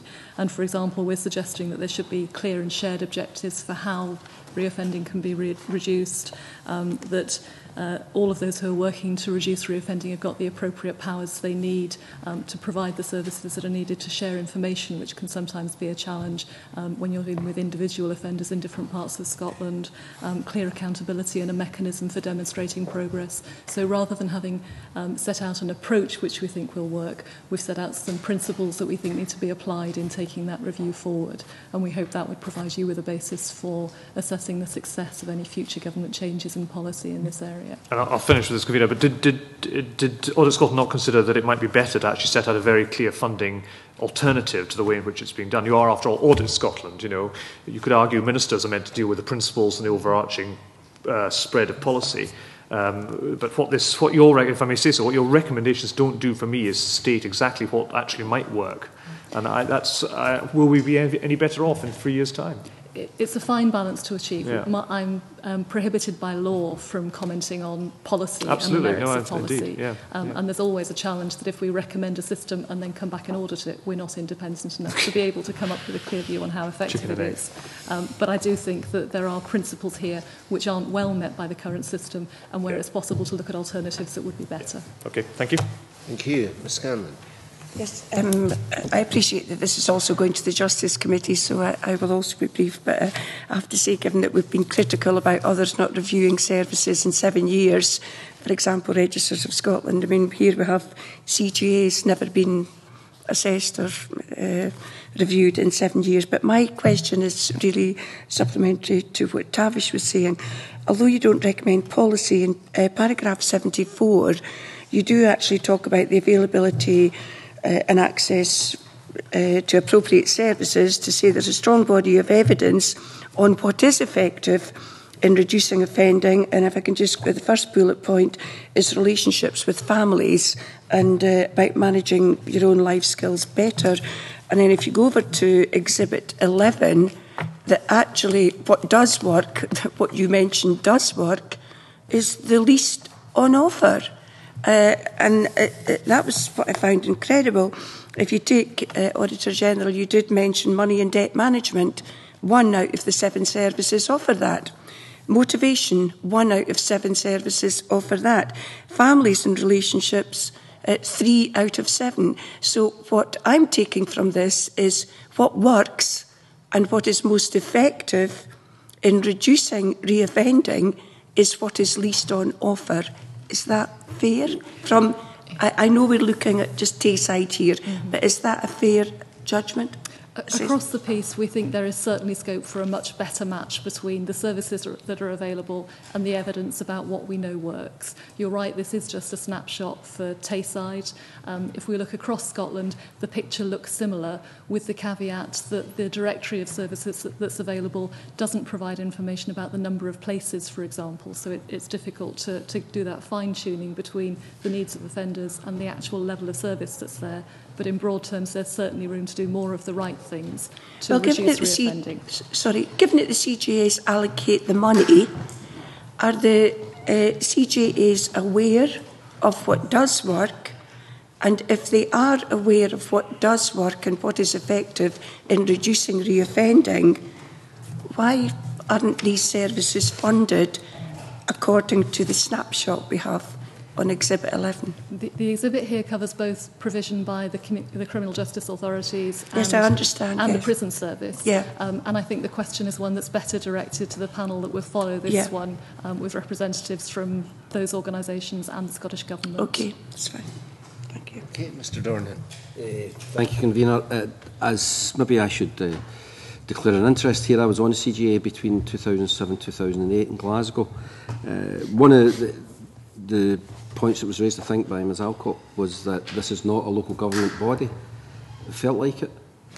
The part of the problem, I think, is that because the board is made up solely of councillors, it's very much driven by the policy requirements of the local authority and so on. I can't speak for everybody. That was certainly the impression the CGA I got. And do you think that that would be a major way to help to break down this barrier, was if the board had a different make-up? We think the composition of the board is certainly not helping with the range of things that need to be done to reduce reoffending. If you look at Exhibit 13, it shows the composition of one of the authorities with councillors from 4 councils there, a range of other participants from different statutory agencies, from the third sector, all trying to look at what the needs are in their area and allocate relatively small amounts of resource with very small staff resources, typically 3 or 4 people working for the authority, to deal with what's a very significant problem and potentially prisoners in prisons right across Scotland. So a very challenging thing to do. And we don't think the arrangements at the moment are delivering the effective services that are needed. That's why we're recommending a fundamental review of the way offenders are managed in the community. Can I just for a point of clarification, the CGAs came into existence 2005-06, but did they start running in 2007? Would that be how it was? I'll ask Miranda to clarify to make sure we keep you straight. The legislation was the Management of Offenders Act in 2005. I think that was the date of the legislation, but it took a couple of years to set them up. So they started on the 1st of April 2007. There was an advisory board meeting or something in 2006. I think that there was, may be there was various national things setting them up. So it took them a while after the passing of the Act for them to come into being. Yes, just on one last point, please, thanks. You talk about families being important. Has there been any work being done on the fact that some people from Glasgow might end up in Inverness or, long distance, and if they're more likely to reoffend than those that live locally? Oh, that's 2 different questions. Certainly that we Exhibit 9 shows the spread, on page 23. We were struck by how spread out people were from different councils in prisons across Scotland. And I'm sure you'll be asking the Scottish Prison Service, I know they are moving towards more community-based prisons. But one of the things we felt, it was very difficult for criminal justice social workers to be able to build up a relationship with a prisoner who's not miles away from their area, and they may only be sort of 1 or 2. So it's challenging because prisoners and offenders are distributed, prisoners are distributed a long way from where they live, so giving them the support that's appropriate to when they return and building up those relationships is very challenging. We absolutely accept that. Can I just ask then, has there been any work done to see if they're more prevalent to reoffending? Not that I'm aware of, and I think that would be quite difficult to do, but we're not aware of any. I don't know. No. Okay, thank you. Thanks, Mr. Dornan and Mr. Beattie. It is disappointing that CJAs haven't made more of an impact in the time that they've been in place, and I'm very surprised that in paragraph 111 there's reference to only 9 of the single outcome agreements making reference to reducing reoffending.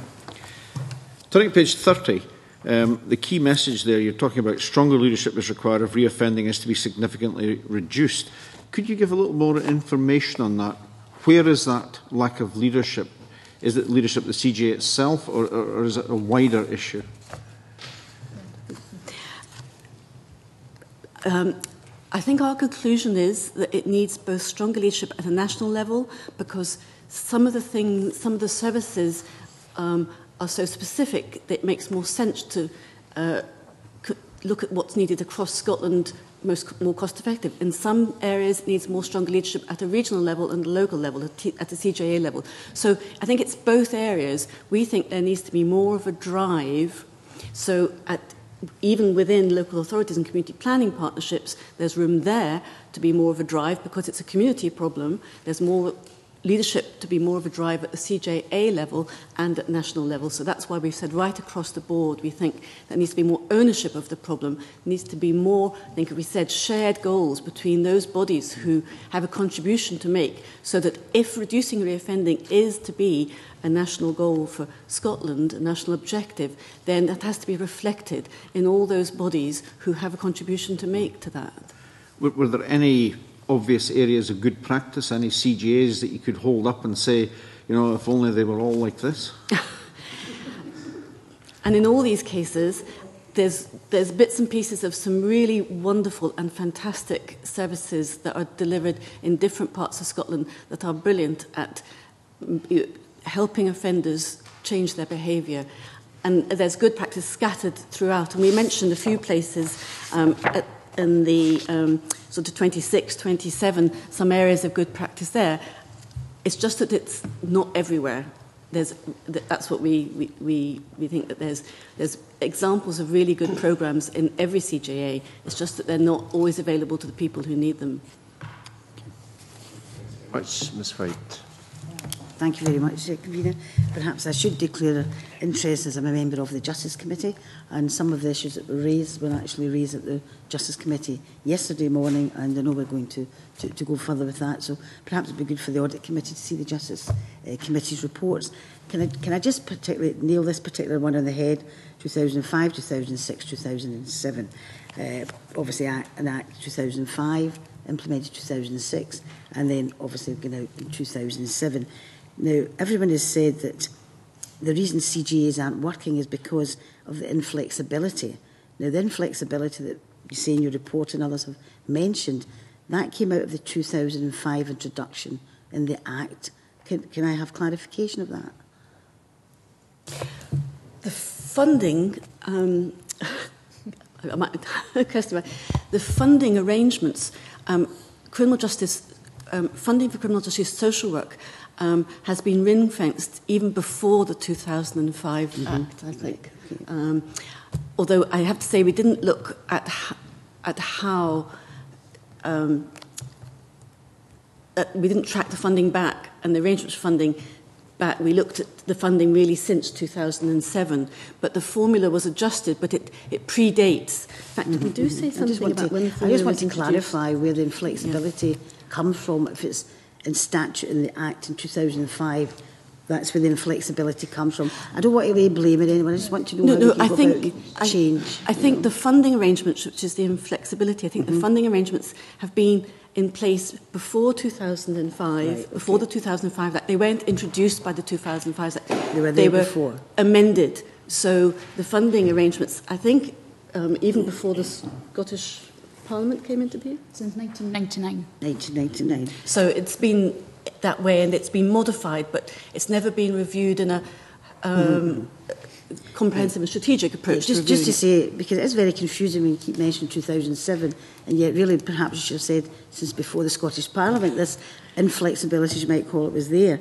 But the CGAs were set up by statute in 2005, and they continued with the rules and regulations of, so that's where the inflexibility comes from, and why it's so difficult for the CGAs to basically be able to work the way they would want. We would want them to work, basically, I would say.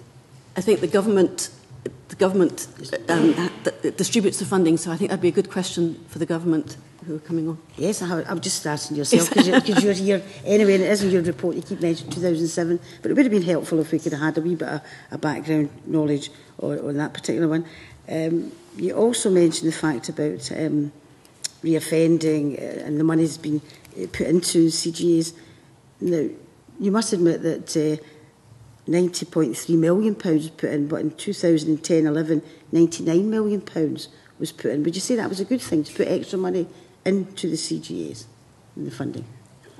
Again, it's not our role to make a judgment on the merits of policy or funding decisions, but we do say in the report that the funding for CGAs has increased in real terms, I think, by 2% a year, against a trend for most other public services in Scotland. So I think that's a recognition of their priority in the government's policy direction.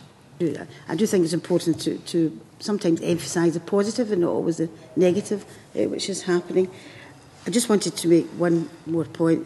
Convener, you mentioned the fact about, obviously, we want to have partnership and ongoing through working, and certainly that's something I think everyone wants to see to stop the reoffending, although it has, as I said, went down from 32 to 30%. So there is an improvement there as well. Can you tell me, the government is working towards looking at through care partnerships, and I know that from the Justice Committee. And we mentioned health, and it is a holistic area. It's not just one that takes in the Justice Committee.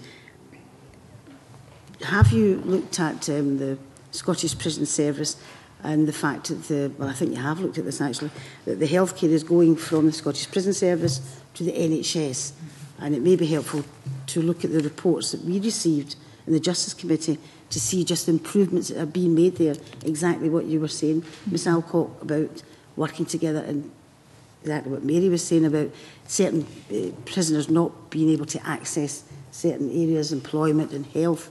They seem to be working together on that particular one. I just wonder if you're looking to do any further work in that. You're absolutely right. Responsibility for the healthcare of prisoners moved from the prison service to the NHS last year during 2011-12. We haven't done any work to evaluate that, but it's one of the things we'll keep under review as those arrangements bed in, to look at both the impact on reoffending, but also the cost and effectiveness of both the prison service and the NHS. I'll leave it there. Thank you very much. Thanks very much. Is there a supplementary, Mr Scott? Very quick one. Let's pursue Sandra White's just to be absolutely sure about the funding formula. The funding formula is not in statute, is it? No. Thank you. Mr Kerr. Thank you, Convener. I think rather like Sandra White, I'd like to say that I'm also a member of the Justice Committee, and I'll try not to make it sound like a subject question, but it is it's clear that while there are some critical things here, we are coming off the back of some decent results with a 37-year low in crime, and I think it's a 13-year low in reoffending. But I was wondering about there was a comment in the report about the discussions with the sheriffs in terms of short-term jail sentences, because my own view is that the further I dig deeper into the problems of short-termism, they're probably the least ineffective, and the reoffending rates, particularly within the young males, is incredibly high. And I was wondering, I noticed there was, I did take a note, I don't know what I've done with it, it is in here, there was discussions with the sheriffs who were saying something along the lines of they felt they had no option but to send people to jail for that length of time because of the background that they've had. And I was wondering if you could just elaborate on that. Okay. Yes, we met with quite a few sheriffs, both in the Sheriffs Association, and we interviewed individual sheriffs, and that was certainly a very strong message coming through, that they are fully aware of the ineffectiveness of short-term prison sentences and often felt they were left with no option. because of the number of breaches of a community sentence that the offender may have committed.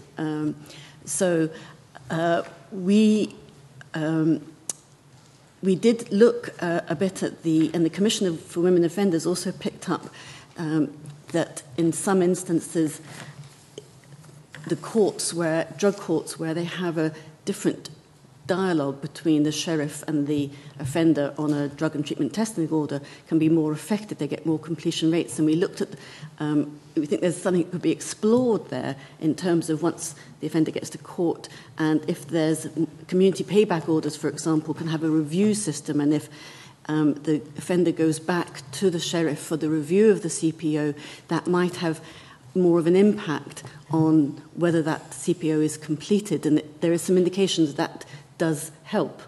And until the CPOs are a different community sentence and a different type of community sentence, they were only introduced in February 2011. So from the point of view of looking at their impact on reoffending, we haven't really had time to do that. And how sheriffs are using them also, I think, would be interesting for the CJAs to look at, because I'm sure it will vary across the country and across different courts. But that was certainly a very strong feeling, is that the sheriffs felt that there needed to be some different approach because what was happening wasn't really working. Mm-hmm. Oh, okay. Yeah, thanks, Mr. Keir. Apologies to Mr. Coffey. I jumped over him in the queue, but your turn now, Mr. Coffey. Not at all, Convener. Thanks very much.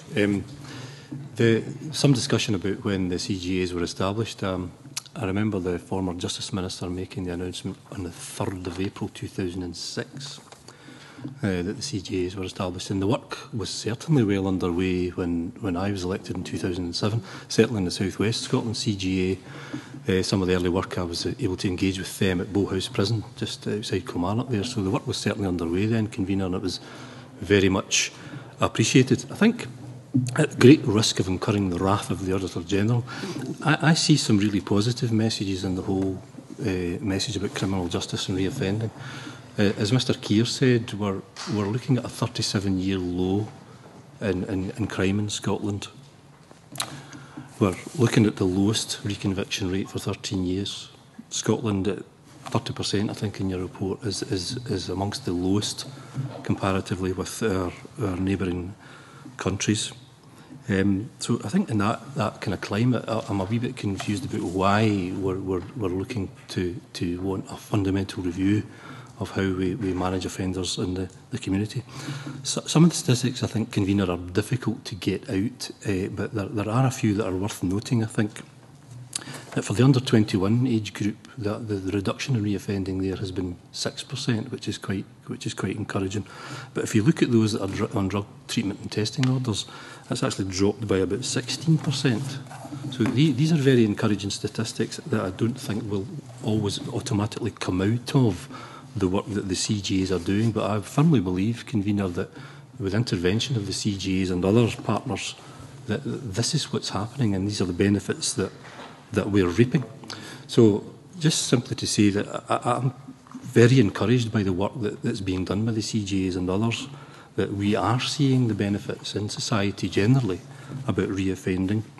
And I would like to ask the Auditor General just to clarify a bit, perhaps, about where she sees the fundamental review being required in that context. Happy to do that, Convener. And it's useful also for me to put on the record that as Auditor General and as Accountable Officer for Audit Scotland, we don't do ROS. We're really interested in getting the evidence about how public money is spent and what we're getting for it on the record. You're right that the figures around the performance of the criminal justice system are complicated.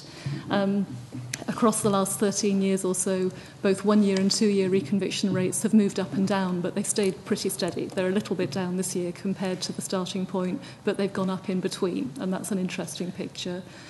Crime levels are certainly down, but at the same time, the number of people in prison is at a record high, I think. So we've got a complicated set of things going on that I'm not sure any of us fully understands. But getting better at managing reoffending and building on the good practice that you're absolutely right does exist seems to us a really critical way of tackling that. As Miranda said, there are some very good examples of services that are making a real difference. We've got the introduction of community payback orders and the possibility in there of much better engagement between the justice system and individual offenders that may have an impact, may also bring some higher costs. We don't know yet, so we need to understand the way those costs and benefits work together. There is scope to make better use as those new options for sentencing come into play. The question we think about the fundamental review for offender management is really about that interface between the prison service, the criminal justice authorities, community justice authorities, and the council criminal social work departments to make sure that they really are working together at a national level to understand what needs exist and therefore what services should be in place, and then at a local and individual level what the needs of individual offenders are and how they can get access to the services that would make the biggest difference to them. We're not putting any particular emphasis on the dates in which the CJAs were introduced or anything else in the process. What we're saying is that this is an area which has over a very long period of time had a significant impact on Scotland's economy and society and local communities, and there's scope to do better in tackling that particular bit of the problem in ways that would have benefits for all of us. Very briefly, Convener, thank you very much for that, Auditor General. Is the greatest opportunity for gain perhaps in the whole area of short-term sentencing? I mean, there are statistics and evidence to support the fact that those that are being sentenced to 3 months or less, the reconviction rates amongst that group of people are pretty high, at 58%. But for those that are given community sentence orders, the reconviction rates are significantly low, at about 24%. That's a significant change, I think, in what's been happening in Scotland over the last few years. So in terms of looking for gains as we move forward, is that perhaps, because I didn't see that covered particularly in the report about focusing on short-term sentencing and their impact.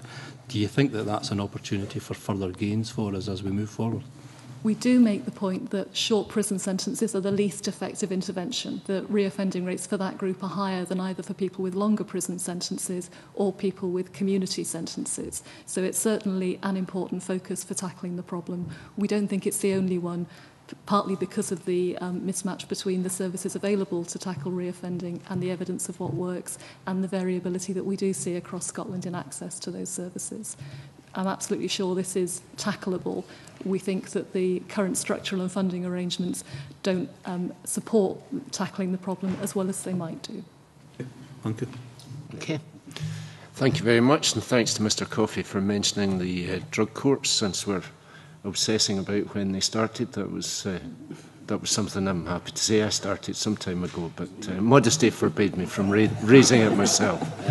But I was pleased to see their success registered in the report. Thank you very much to the Auditor General and our colleagues. And we'll just pause for a moment while we change panels.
Reconvene, colleagues, thanks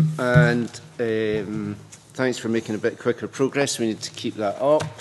Welcome to our second panel for this report. So welcome to Leslie Evans, Director General Learning and Justice from the Scottish Government, Colin McConnell, who's the Chief Executive of the Scottish Prison Service, Joe Griffin, Deputy Director, Community Justice Division, Scottish Government, and we also have with us Councillor McNamara, who's Chair of the CJA Conveners Group, and Herd Llewellyn, who is the Chief Officer for Tayside Criminal Justice Authority. So we have three different bodies with us, and when we get to questions, probably helpful if colleagues indicate who their question is, I was going to say aimed at, but who their question is for. Rather than aimed at. But I think, Ms Evans, you're going to make an introductory statement, and then Councillor McNamara, yeah? Thank you, Convener. We think this Audit Scotland report provides a helpful snapshot of progress to date, but focuses quite rightly on what still needs to be done by all partners as we strengthen joint efforts to reduce reoffending in Scotland. I say joint efforts because success in tackling reoffending is highly dependent on key players playing their role, both individually and collectively. That means the 8 community justice authorities, the prison service, other national agencies, local authorities, and many third sector bodies.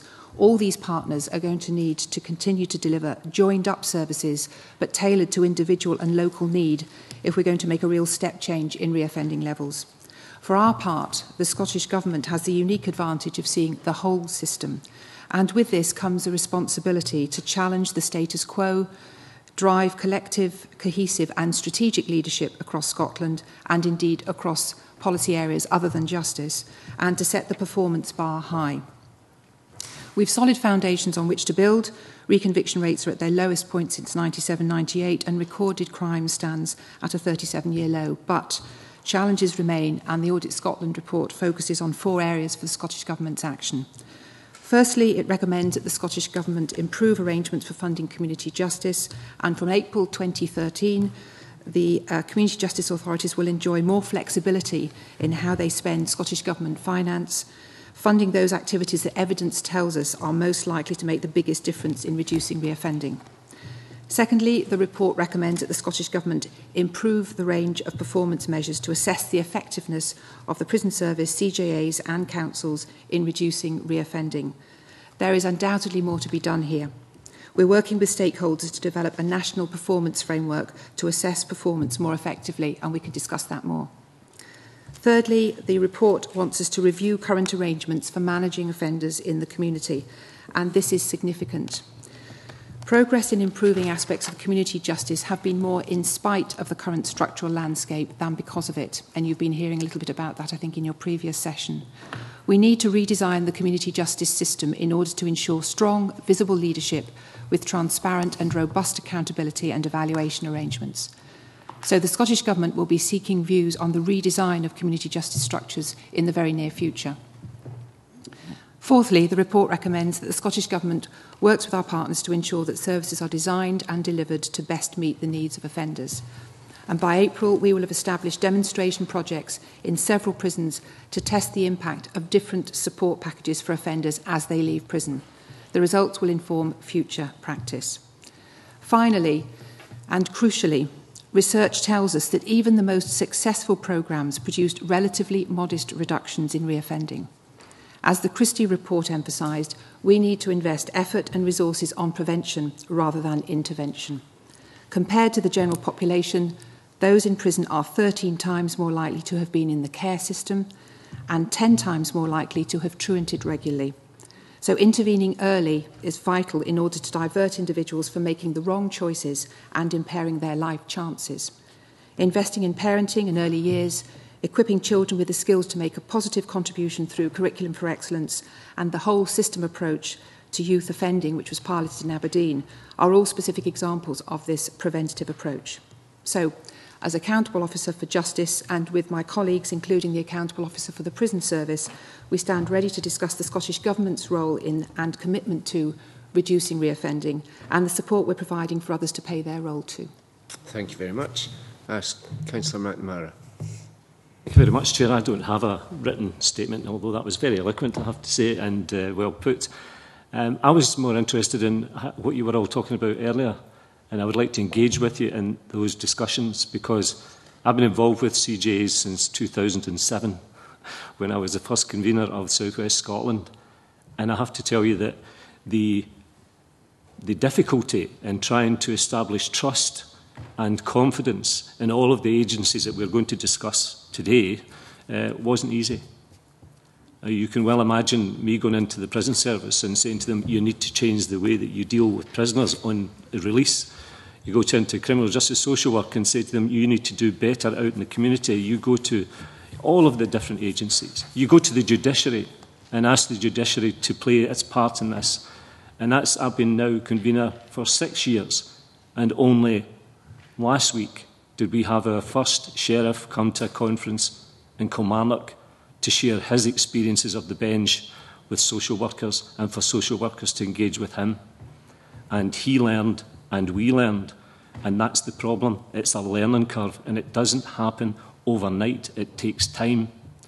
I'm prepared to make that commitment to time, as are the other 7 CJA conveners.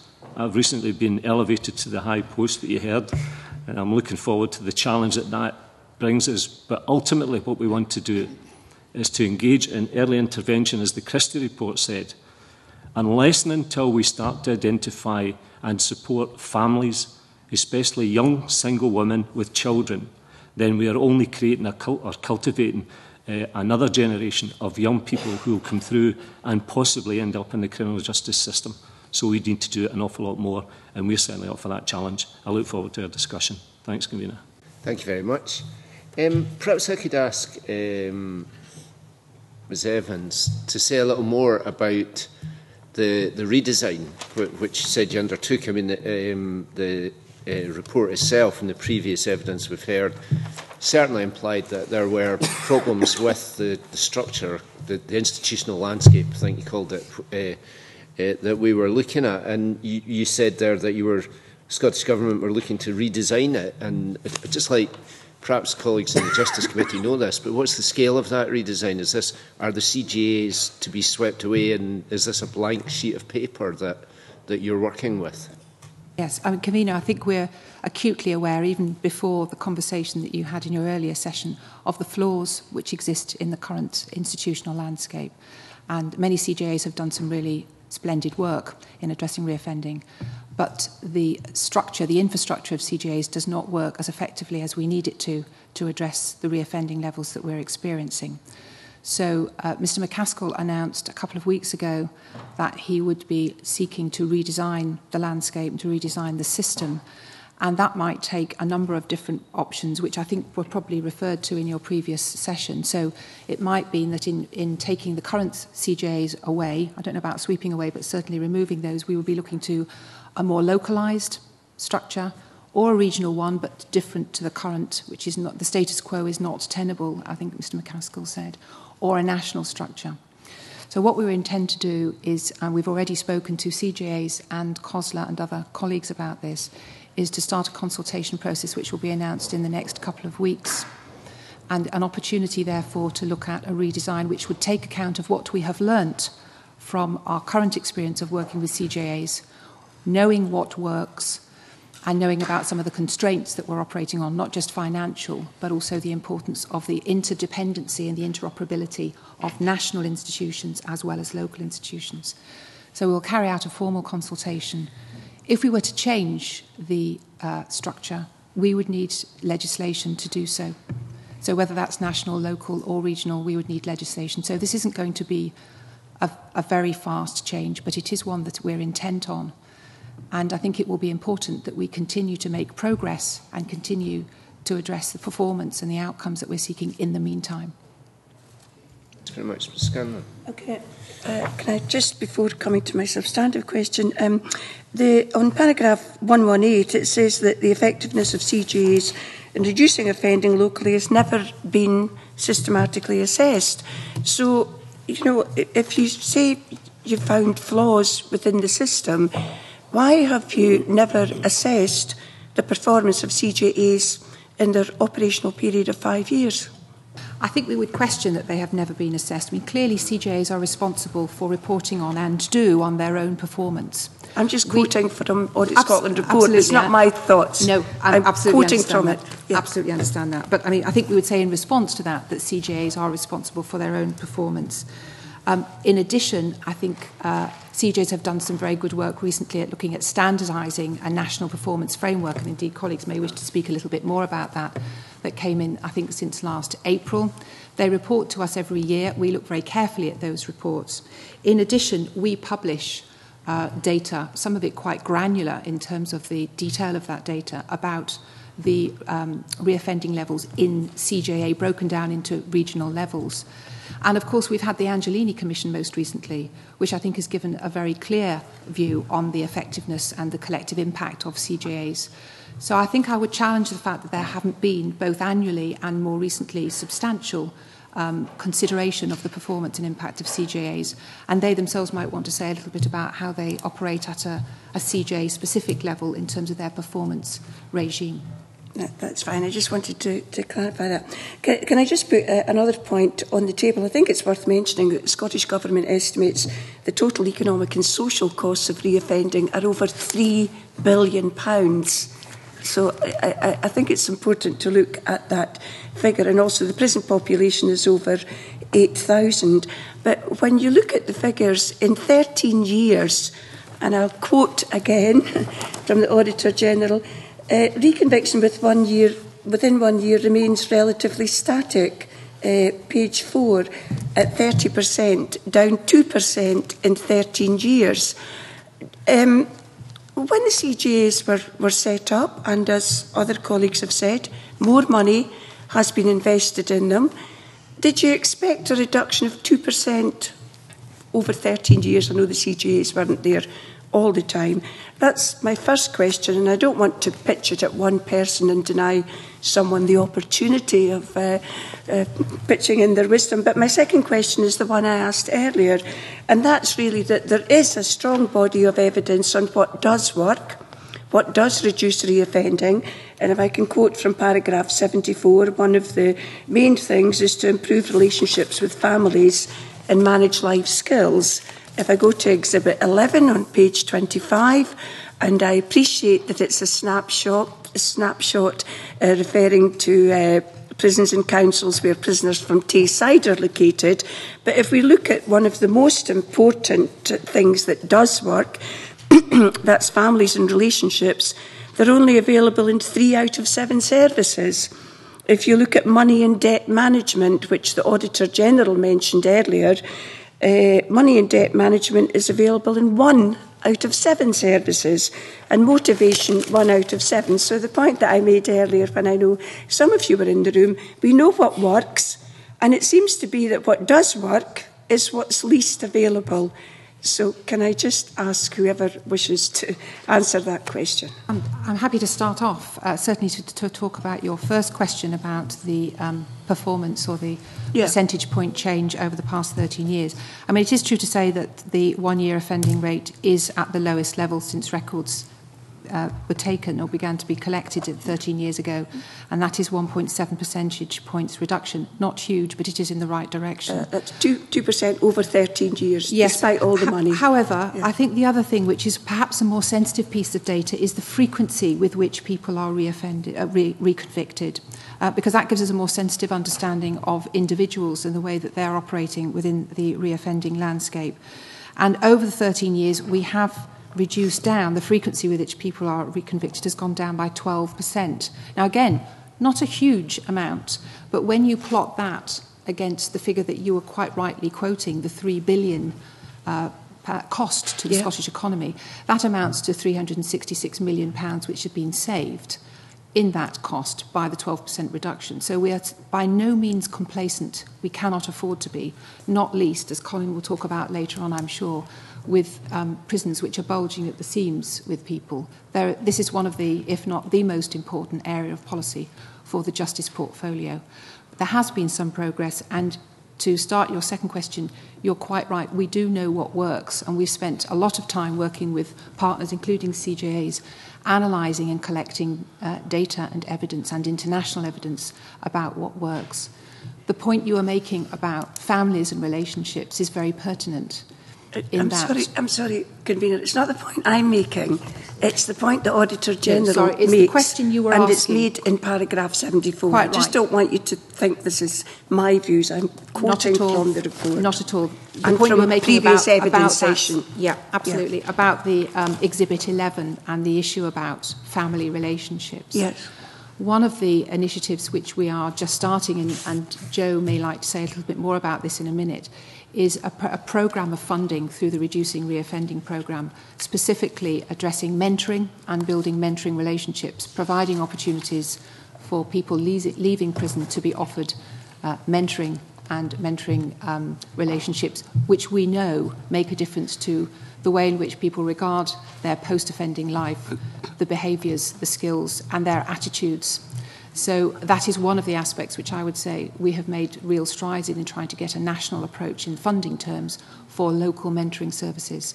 And as I said, Joe may like to say a little bit more about that. I'm sorry, Convener, if I may, but with respect, you didn't answer my question, and I very much welcome the mentoring. I think that's fabulous.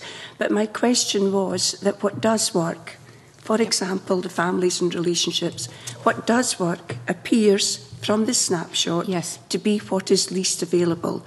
Why is it that there's a mismatch, as the Auditor General said, between what works and what is available that would make a difference and reduce reoffending? That was my question. Of course, and I suppose I was answering perhaps rather clumsily about one of the initiatives that we are now funding is to develop a mentoring service which will enable offenders to be able to regard the relationships, the way they operate, their own lifestyle in a greater clarity, which should help with their relationships with the wider community and indeed with their own families. But I don't know if colleagues from CJA want to mention that, their response to that question as well. I'll try and answer the question. I mean, the audit report criticises what we do, and we have recognised that. We know that we have to do an awful lot more. There is local decisions being taken about what the priorities are in local areas. Now, I know that in my own area, we set up a progress, and Mr Coffey will know about it, Women in Focus, which was targeting particularly vulnerable families. It was a piece of money that we got, £100,000. By the time it was set up, we were 6 months in. 6 months later, the £100,000 was finished, and only 8 young women were affected. But it was working. And what we then had to go and argue, and still argue for, extra resources in order to be able to tackle that very serious problem, because what works should be the areas of work that we should be participating in. It's getting the political input, if you like, because we were talking earlier about whether it was 4 local councillors. That's another difficulty. I've got 4 councillors, SNP, Labour, Independent, Liberal Democrat. All of them have different priorities, different areas of work. Getting them to work together was yet another coup, I think, in our area, and certainly right across Scotland, because ultimately what we want to do is to affect reoffending, which affects our communities. And unless and until all of us buy in, all of us around this table buy in, then it's going to be a difficulty, because it's not about what happens out there, it's about what happens with all of us and how we engage. So that it's about, at this minute in time, the priorities set in certain areas, yes, were about families, but there were other priorities. It could have well be that it was drugs and alcohol that were a priority for a different area. If I may, Convener, am I pressing the right button? Yeah, all right. The question that you've asked, I think, demonstrates the complexity of the landscape that the CJAs have had to deal with. 8 CJAs have had to deal with 32 local authorities. Each local authority was previously autonomous and remains autonomous in a governance sense. The projects and initiatives and programmes that they have delivered have been those that have grown up, maybe historically, maybe for the reasons already addressed, that they had a specific need for the offenders in their area. But there's never been a coherent and coordinated drawing together until now of what works. It's been difficult, having received the document, the research document, that shows what works, for us then to filter that down, if you like, to the local authorities, because they have become, for all many good reasons, entrenched and settled in the work that they're delivering. Their practitioners are trained in whatever the programme is. And any programme, whether it's money management, families, resources mentoring, requires an intensive delivery of training to practitioners before they can deliver the services that will produce an outcome. And certainly in some areas, CGAs have managed to draw that together and produce some very good examples of that sort of work. Perth and Kinross had a right track programme that was doing that, that was mentoring people. But it was only in Perth and Kinross. It was rolled into the other areas of Tayside under different names and made to fit the services they already had there. The problem that the CJAs have is that they are accountable for monitoring and reporting on those works, but they have no authority to direct. Because I would love to be able to say, on an assessment that is agreed nationally, this programme works, so it will be done in each of the areas. At the moment, I can't do that. I don't know whether that helps answer the question. So, given that you know what works, do the CJAs, Peter McNamara, if we look at families and relationships and money and debt management, when you're allocating that money, can you not allocate it with a condition that, these are the services I want to see provided, or do you just allocate the money and hope for the best? That's slightly worrying if you know what works, but the direction isn't there. Well, the authority for the direction isn't there. Yeah. That's the difficulty. Yeah. I would love to, as Howard's already said, I'd love to be able to get into a local authority and say, by the way, this has worked in Tayside, now we wanted to roll it out across Scotland. Yes. And they'll turn around and say, well, you don't have the authority to do that. Mm. Now, I'm responsible ultimately to the government, and I could go and snitch on somebody to the government, and that whole confidence thing and trust element goes out the window, so people just don't work with you. So it's all about working together. I would love the power to be able to instruct and, say this is what we're going to do, but I don't have it. Now, what I'm hoping to do over the coming months is engage in this consultation exercise, and it shouldn't be about sweeping away anything. It should be about recognising what works and putting that what works into practice. That's the most important thing. I'm more about outcomes rather than the structure. Mr Griffin, you had a supplementary. Is it a supplementary? Yeah. Just on the effectiveness of spend, in paragraph 100 of the Audit Scotland report, it mentions a £7.5 million change fund, and I'm quoting here that the government has stated that all interventions receiving funding from the change fund will be subject to rigorous evaluations to ensure that they are based on what works and achieving their specific objectives. That's a pretty clear statement to me of a £7.5 million fund. Why, in the Audit Scotland report then, is for a much larger fund of £128 million, they quote there's a strong body of evidence of what is effective, and that there's a mismatch in what is being delivered. I think we're talking about two separate funds here, and understandably, and you've differentiated between them correctly. One fund is a fund which we have set up as part of the Reducing Reoffending programme, and which, as I mentioned earlier on, will be open for people to bid into, particularly those partnerships between statutory functions and third sector functions will be encouraged to bid in for that partnership and to agree what they're going to produce as part of that for grant aid, specifically addressing mentoring, as I mentioned earlier on. So that's the 7.5 million Preventing Reoffending Fund. And in fact, it's been supplemented, we hear today, and it's near now, I think, £9.5 million, because the Robertson Trust have just agreed to supplement that fund, which is very good news, actually. The other funding that we're talking about is the funding that goes direct to CJAs, which is ring-fenced, and I think this was a discussion that you had earlier on this morning as well. The money is ring-fenced, but it also has had aspects within it stipulated in terms of what it may be spent on. And what we're doing is the ring fencing is remaining in that we're secure then in that money is spent, and as accountable officer that's important for me to know that money is spent on reducing reoffending and that CJAs have that money specifically for that purpose. But we are taking away the inflexibility within the funds and the way the funds were handed out from next April. So instead of having to only spend the money in one part of that allocation on one kind of service. We've removed the flexibility restrictions on that, and they're now going to be able to spend the money on what they think is fit for purpose and required, and is going to be most beneficial in terms of the evidence base which Peter spoke about earlier on. So we've removed the constraints on that funding from next April, and that will allow them to enjoy, we would hope, a better, more flexible aspect to that funding. If I could just link, just link back to the consultation you'd mentioned about about changes to the structure. Yes. Why do you feel that's necessary then, if you've removed the limitations on the funding to now allow CGAs to direct it to where it is going to be most effective? Why do you feel there needs to be a change in structure? Well, we don't take changes in structure of this kind, we don't take decisions on it quickly or easily. As those of you around the table will know, changes in structures can lead to all sorts of difficulties and uncertainties and so on. But it's become clear to us, and I think it will have become clear to you, just having read the paper, the report, and heard some of the sessions this morning, that the structure that was put in place as a result of the Act that was passed in 2005 is flawed. Some of the accountabilities and some of the opportunities to direct, or rather than encourage and support and hope that some services will take account of the evidence base that we show them in terms of reoffending.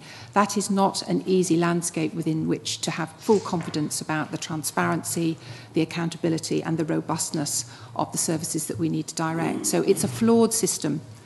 And the Angelini Commission, which I mentioned earlier on, was also very categoric about how they felt that the current system was not serving the best interests of our pressing need to address reoffending.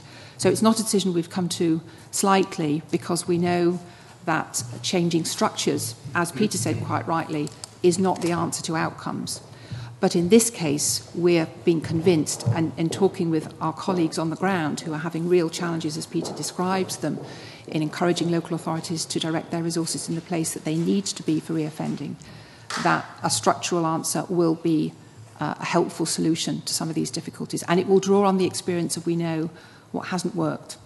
And the answer will be, will it be national, will it be regional, will it be local? And that's for us to come back to following the consultation process. Mr. Tornan. Thank you, Convener. Just basically leading on from that, I welcome a lot what you're saying about the fact you're going to be looking at the landscape and the removing the funding constraints. I think is a very welcome move.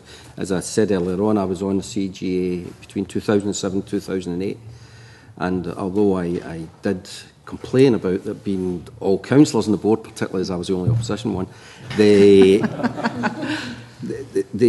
think that's another reason why we do need that substantial change, because removing the funding constraints on its own isn't enough. There has to be other changes to be made there to make sure that we're not blocked by, you talked about party politics, well, we touched on it earlier on, we're not blocked by that at a local level, and that happens across the country in different councils and different political makeup. So I think there does have to be a review and a change in structure. So I really, really welcome that. But to go back to that very point, do you, probably this is for Howard Llewellyn and Peter McNamara, do you agree that there should be a change in the way the board's configured, or do you think that having it consisting solely of councillors is still a good idea? I do believe that there should be change. I am not against change. It's change for change's sake. Let's create another structure. That's not what I'm about. There are elements of this about accountability and about spend and all of that that does need to be looked at. But whether we need to create yet another structure with councillors or not is up for grabs as far as I'm concerned. But I do believe that there has to be democratic accountability in the structure, and that we are spending a lot of money. I have to say that when people say to me there's £128 million going through CJAs, I just say to myself, that's actually going on Section 27. We filter it. We don't get £127 million or 28 million. It goes to the social work, criminal justice social work department. So I don't have hold of 127 million. What I did have within my area and other areas, we had agreements on how that funding would be distributed, especially on need. And that was another difficult discussion with 4 local authorities who all had an opinion what need was in their own area. And to change that fundamental mechanism was a real difficult political manoeuvring, because what you couldn't do is say, well, look, South Ayrshire's got a real drugs problem, so let's shift all the money to South Ayrshire and take it away from East Ayrshire. Well, all the councillors in East Ayrshire would be up in arms about that. What we did do was make an argument that a specific amount of money, a proportion of the money, would be shifted to the greatest need. And we were able to be successful in that. Yes, there needs to be political input. Yes, there needs to be democratic accountability. But I am not enthused by structural change. For example, a national CJA just doesn't hold any excitement for me, because I believe in the Christie report, and it's about what happens locally and how you can impact locally. And I have to say, I was reading, and this is no criticism, but Howard's actually down here as Tayside Criminal Justice Authority. It's the Community Justice Authority. And I'm here 5-6 years later still trying to convince people it's the Community Justice Authority. We reflect our communities, and that's the most important aspect of what we're trying to do. If I can I just come back very briefly on that? Can I add to that? Thanks for that. I think, speaking for the officer wing of the CJAs, if I may, certainly the people involved in the delivery of the CJA service would endorse, I think, what Councillor McNamara has said about the enthusiasm for change and the recognition of the need for change. It's absolutely essential. And I echo his thoughts and expressions about us not being in support of change for change's sake. It has to be effective. It has to produce effective outcomes, and those outcomes are about reducing reoffending. The difficulty that the CGA's had, and forgive me for repeating something I said a little earlier, is that they've not been accountable for that which they've had authority over. And the point is about moving resources, sharing resources, even, dare I say it, transferring resources from one area to another have been a real element of sand in the machine for the local authorities. And I think you'll all understand why that is. Unless we're in a position, whatever the new structure is, to engage in a directive sense, to say this does work, and you do have a need over there which is shared. It may not be directly in your local authority, but it's in your neighbouring one, or in the one in which you are in a partnership, in one in which you're in a partnership with.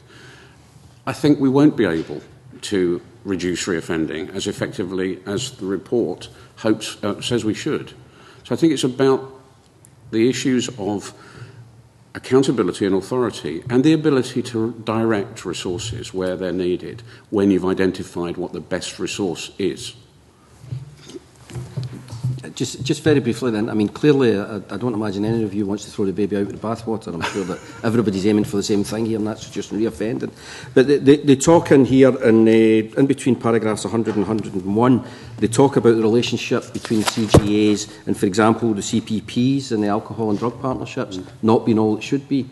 Do you think that there's something in the existing model that you can do to change that, or do you think that you need maybe a change in structure or to make it better? I think certainly I can only speak for Tayside, although I have some knowledge of other areas, and there is good engagement. There's very good engagement on the ground with practitioners. They work with each other day to day. They work in real time with real offenders with real issues, and they're doing very good work on that front. But there is evidence of silo working with ADPs and CPPs. And I'll give you an example. In Tayside, the CJA is a full member of 2 of the CPPs in Tayside, but not the other, despite us continually asking, knocking on the door, begging, pleading, however you want to put it, and even occasionally putting up a good argument for us being there. It's not been received or responded to in a positive sense. So the work is very good on the ground. I don't think we can deny that, even though it may not be producing the outcomes at a level we'd like. There is an issue about the structures with the other organisations, with ADPs and CPPs, that I think will be addressed in the work the government is doing on CPPs, because I suspect part of that will be to identify what is actually crucial for an area, for a CPP to consider. And clearly, a safe environment and community has to be one of the important things for them, doesn't it? And we engage with producing that. Okay, thank you. Sorry, just to add to or supplement what Howard was saying there. We've been doing quite a lot of work with community planning partnerships, looking at the role of community planning partnerships in the Scottish Government as a whole, not just within this portfolio. And I think one of the other areas where there's been some significant progress connected to that is we've been looking at what goes into the single outcome agreement, which represents the government's expectations and the agreement with community planning partnerships. And very recently, we have now added as one of the key areas where we would expect community planning partnerships to really address and to focus their efforts is now reducing reoffending. That's the first time that's been added in as a key responsibility and point for single outcome agreements in community planning partnerships, and I think they've been perfectly happy to accept that. The other point I would say, which I think shows some movement, is that I know the NHS Scotland have been working with the alcohol and drug partnerships. In fact, I think they met last week, if I'm correct, to look at how the integration takes place across that bit of the infrastructure. But the fact that we're talking about these different parts of the infrastructure with different governance and accountability and responsibilities, different funding streams, that shows the complexity that of what we're working with here and the importance of us having a fresh look at what will really work based on the 5 years experience we have to date of CJAs. Okay. Can I just supplement that? You could well imagine that you want the movers and shakers in the health board and the prison service and social work to be playing a part in this. But if you were to have, in my area, 4 local authorities, 4 community planning partnerships, 4 meetings for them to attend, I would suggest to you that there would be a lack of enthusiasm for that. What we need is one focal point, one decision maker round the table, and let's get to business. That's what I would like to see. Okay, thanks very much. Ms. White. Thank you very much, Convener. I won't take too long, Convener. I think lots of the questions that I was going to ask that have already been answered. But just to pick up on Mary Scanlon's point, I note in the Auditor General's report that skills and employment, which comes first, and I'm not saying that's any better than families and debt management, but that's certainly what comes first in the quote. And I think it picks up on what Peter was saying, that it depends on the various local authorities what is their priority in that respect. So I don't think we can be quite so insular to pick 1 or 2 issues out of the report in that respect. I was interested in what Leslie Evans had to say, and I think we've knocked in the head about the CPAs, basically about the structural formation of them. They have to change, and that's great because things are moving ahead. And obviously Mr McConnell will know that through the prison services, working NHS, etc. It's a huge, big task, and I wish you well. Obviously, I think we'll all be really supportive of it, or we won't stop the reoffending and help the lots of people in society that need that help. But you did mention when you were talking about changing the structure and going out to consultation, it would need legislation. And I just wonder if you could give us a wee bit more on the legislation part of it. I think whichever structural option we may choose, and at the moment I'm just giving you the 3, which is national, regional or local, but we might come up with something much more imaginative than that. As long as it works, that's the main thing. But any of those 3 would require legislation or legislative change. So we would need to build that into the programme of change. And that's hence my comments about wanting to reduce uncertainty, work on this quickly and effectively, and to move the consultation as quickly as possible, which is why we're launching it in December. I think it's important that we actually continue to make the current system work as well as we can during that time, not least for audit purposes, but actually because we can't afford to take our foot off the pedal. Can I supplement that? Yes. I agree with what Leslie has said. Significant changes will require legislative action. But less significant changes are possible under the present legislation. The Cabinet Secretary can, by statutory instrument, or the government by statutory instrument, can make some changes. I wouldn't suggest any change that can be made would necessarily be enough. But in the interim, some changes could be consulted on and made in quicker time. I'll put it that way. Could I just, thank you very much. Could I just pick up on that particular point? We're talking about going out to consultation in December. This is now November. Now, if you were to put forward a statutory instrument, which would take, say, 2 months, by the time it came in, it would be about February, March. You'd be well down on the road to the consultation, and perhaps it would be against any statutory instruments that would come through. So I'm just trying to pinpoint that point because I think it's very important that everyone has a say in the consultation, and I would like to hear from Peter here. I know he mentioned he wouldn't like a national strategy, but the consultation going out just now, is that the best way forward to change I don't know, the habits, whatever, of the CGAs. I like that, the habits of CGAs. That's a good one. Please don't minute that. They're all good habits, I have to say. Right. I've really been trying not to get into the discussion about structure in a public forum, because ultimately we will continue to be in existence for the next 18 months to 2 years. And all of what we're talking about, don't forget, causes uncertainty, insecurity, lack of ambition. People move off, this is going down the tubes, I'm going to go and get a job somewhere else. And that's another thing that we've got to contend with. It causes that uncertainty. From my perspective, as a political leader in this, I'll be doing my utmost to continue to keep our foot on the pedal, as they say, to make sure that CJAs perform and outperform what they have done in the past. But we can only do that with certainty, security, trust, and all of the other issues that I've already talked about. So talking about structure is, in fact, meaningless until we sit down round the table and say what it is we're trying to achieve, and that means all of the different bodies. I look upon it as a wheel, and the wheel is made up of the prison service and the police and the health board and the voluntary sector, and they're all around the edge, but we are the bit that makes the wheel start to turn.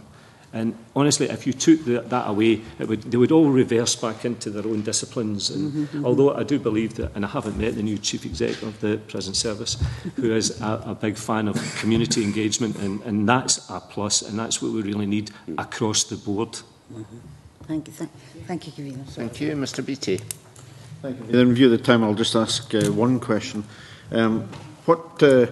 What stands out to me are paragraphs 84 on, which discusses short-term sentences and the need for better support there. It's not. I realise that there's quite a few changes being proposed to CGA and so on, but is there anything going to be done to address the needs of short-term prisoners who clearly are not getting the support when they leave prison, which appears to be resulting in perhaps a higher level of reoffending?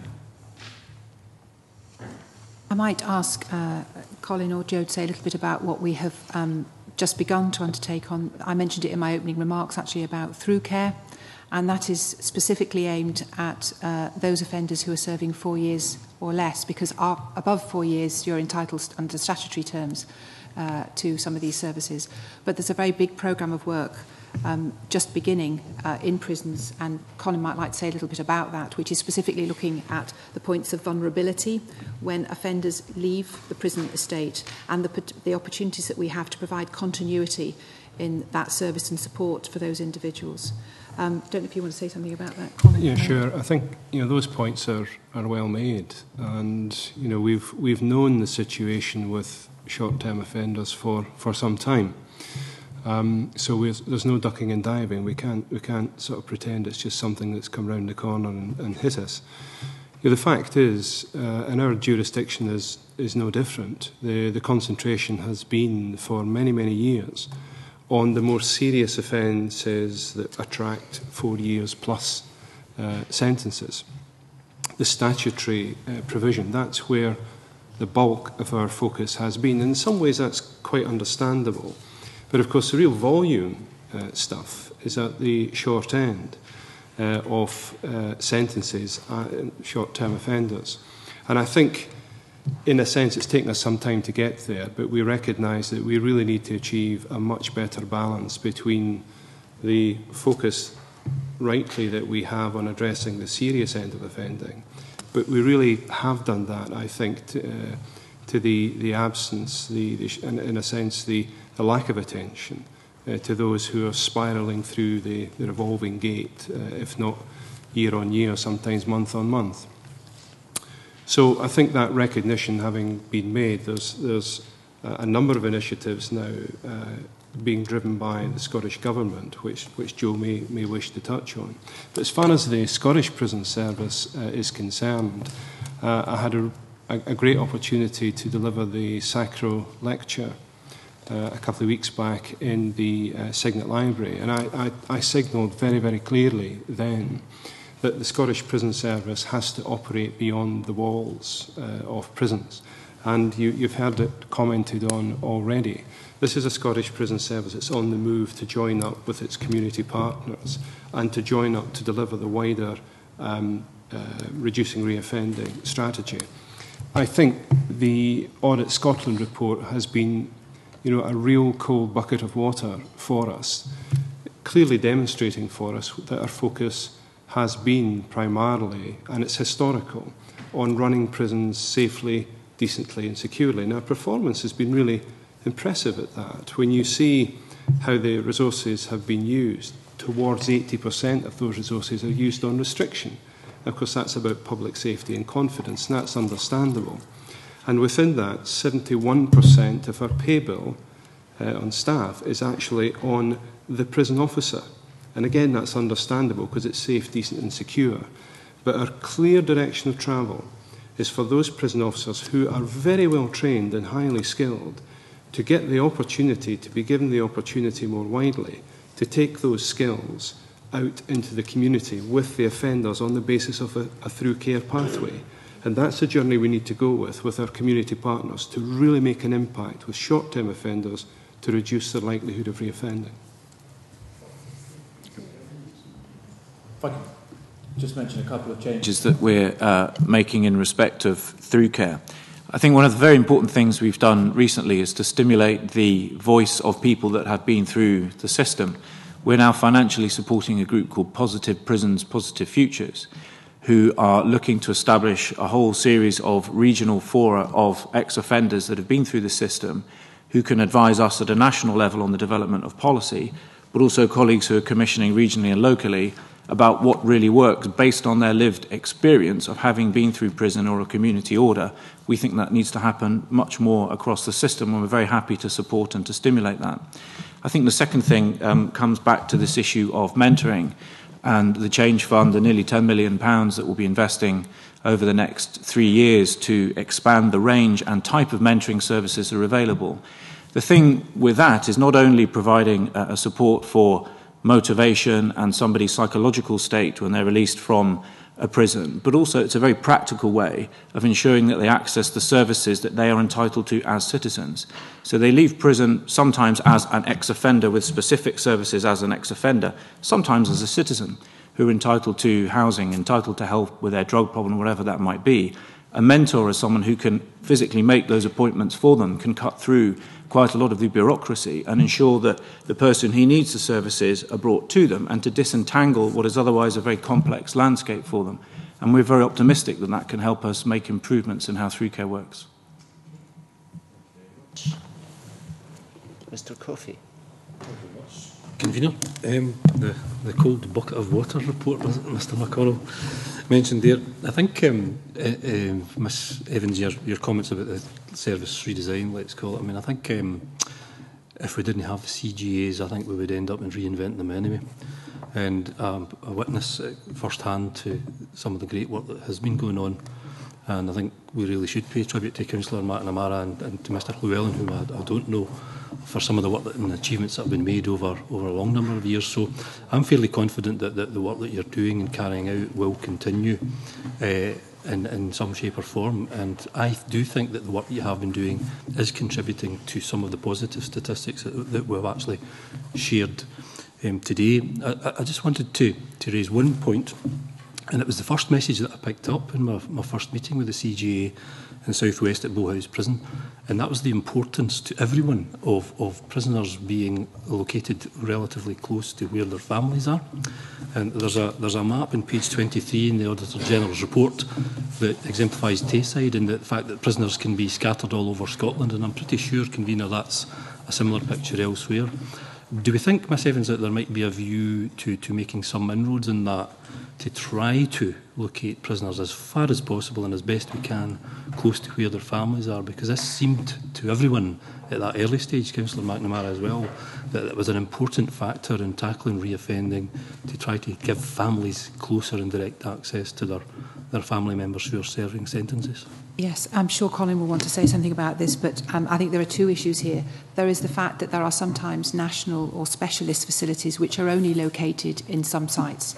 That's not an overriding factor, but it's a significant factor for some offenders.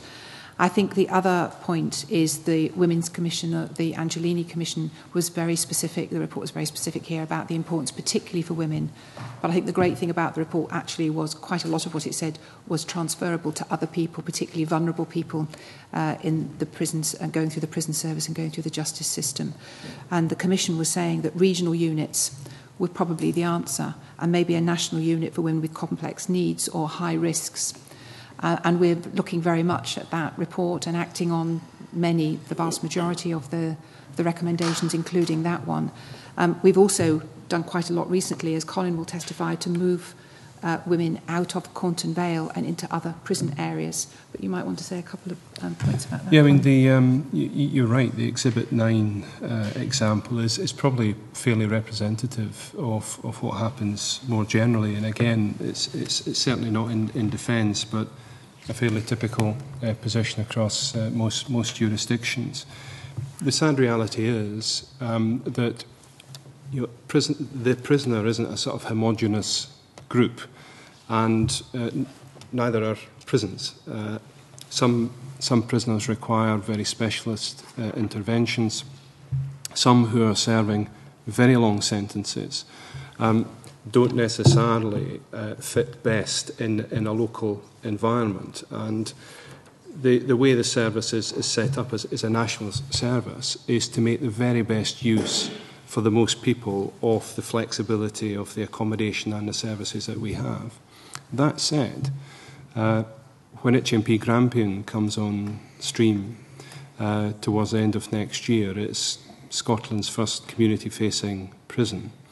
And the whole emphasis, the whole ethos of the approach is to try, where we can, to keep offenders as close to the local communities as possible. Now, that will be for most offender groups. So it'll be for men, women and young offenders. Now, I have to say, in approaching that, I think that's a really big ask for us, and there'll be a whole set of competing and complex needs. One of the real challenges for us there as a community, as a criminal justice system, and I suppose a social justice system, is to make sure that as we bring that prison on stream, that the whole system approach is applied to make sure that all the services are balanced, connected and targeted to meet the needs of the offenders who ultimately will live and stay there for a short or for some for a longer period of time. So I think it's a direction of travel, it's well understood. The Angelini report re-emphasised the benefits, and of course it ties in to the social exclusion report of 2002 as well, which has been touched on in here. But I have to say to the committee, it would be beyond us, in truth, to keep every offender in the local environment, and in some ways that would mitigate against potentially affecting the reducing reoffending agenda by not being able to access specialist services. One more point about that. Sorry, just one quick one. I think the other way of looking at this, which I think the prison service deserves real credit for, is community integration units, such as has operated the one I've been to in Aberdeen, which is particularly impressive, where women who are in the last stages of their sentence in Cornton Vale are moved to a community integration unit where they have much more freedoms and they have access to the outside world and to make appointments for issues such as accommodation and so on in the run-up to their release. Really impressive unit, and that kind of approach can help support at least the intention of keeping people, integrating people back into their community, if we're not able for everybody to be, or it's not appropriate for everybody to be in a prison in their local community or their local family area. Yeah, I'll just be obliged just for a quick response from our CGA representatives on that issue about family connection. Indeed, your point is well made. Of course, if a person is disenfranchised from his family, the circumstances they're in deteriorate, so they have to have that support. But I do go back to the point about community-facing prisons. When I first started, we advocated community-facing prisons, and the prison service at that time had every reason that it couldn't happen. I have to say that what Colin has just outlined, the principle of community-facing prisons is an essential principle, that where possible we should be trying to house prisoners, both men and women, as close to family support as possible, and as a principle that has been accepted. That is a big step forward. Can I just pick up the comment or the reference by Colin to social justice? And we do tend to focus on criminal justice and forensic issues, but this is, of course, a social justice issue. We cannot expect offenders or those who have not been integrated in society and acted accordingly to rehabilitate themselves if they're not given the opportunity to do so in the way they need, rather than in ways others think are appropriate for them. And a lot of the work the prisons are now doing, and the work that will come on stream, I think will facilitate that on the assumption that the community, through criminal justice social work, can then engage with that. But at the moment, they can't always engage because of the things you've heard earlier this morning about funding and accountability and authority.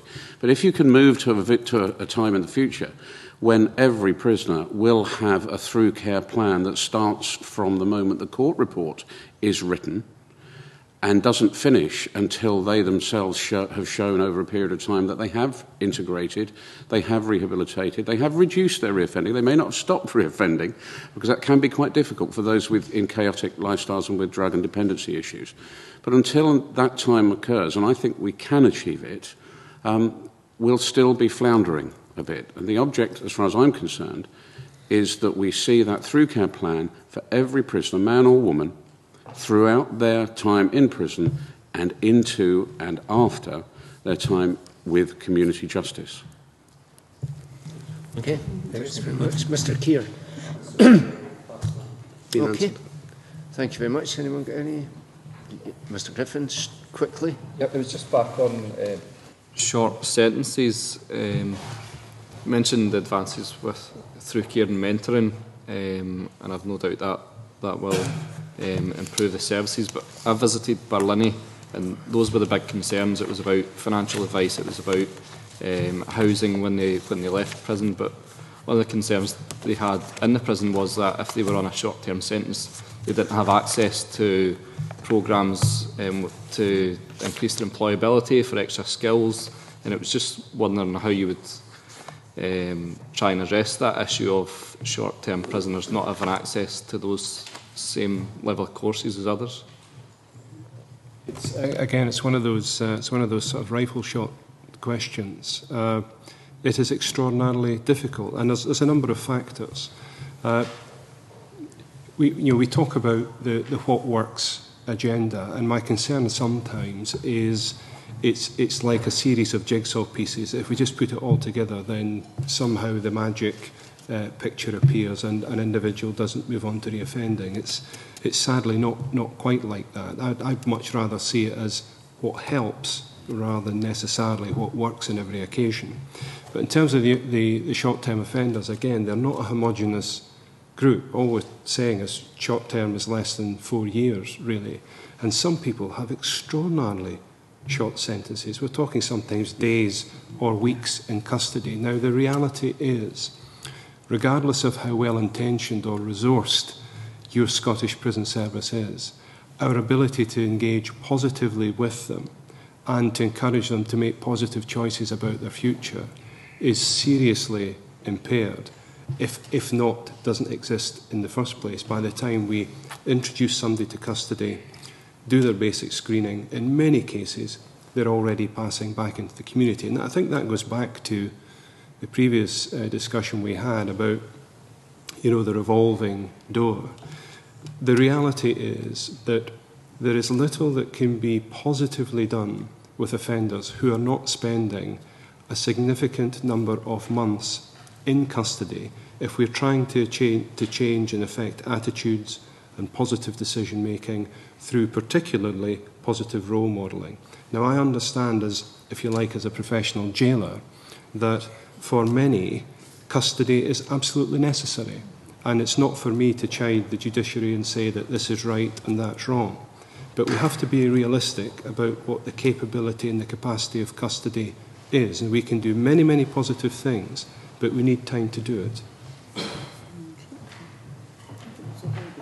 Thank you very much. Thank you to all our witnesses this morning for... Yes, Councillor. Bishop, I've got a gift for you.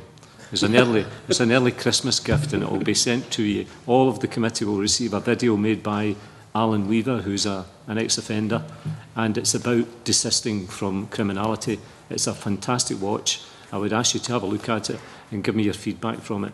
And saying that, have a nice Christmas. Okay, we'll look forward to it. Thank you very much indeed. We'll now move the committee into private session, so we'll give a moment for witnesses, press and public to leave.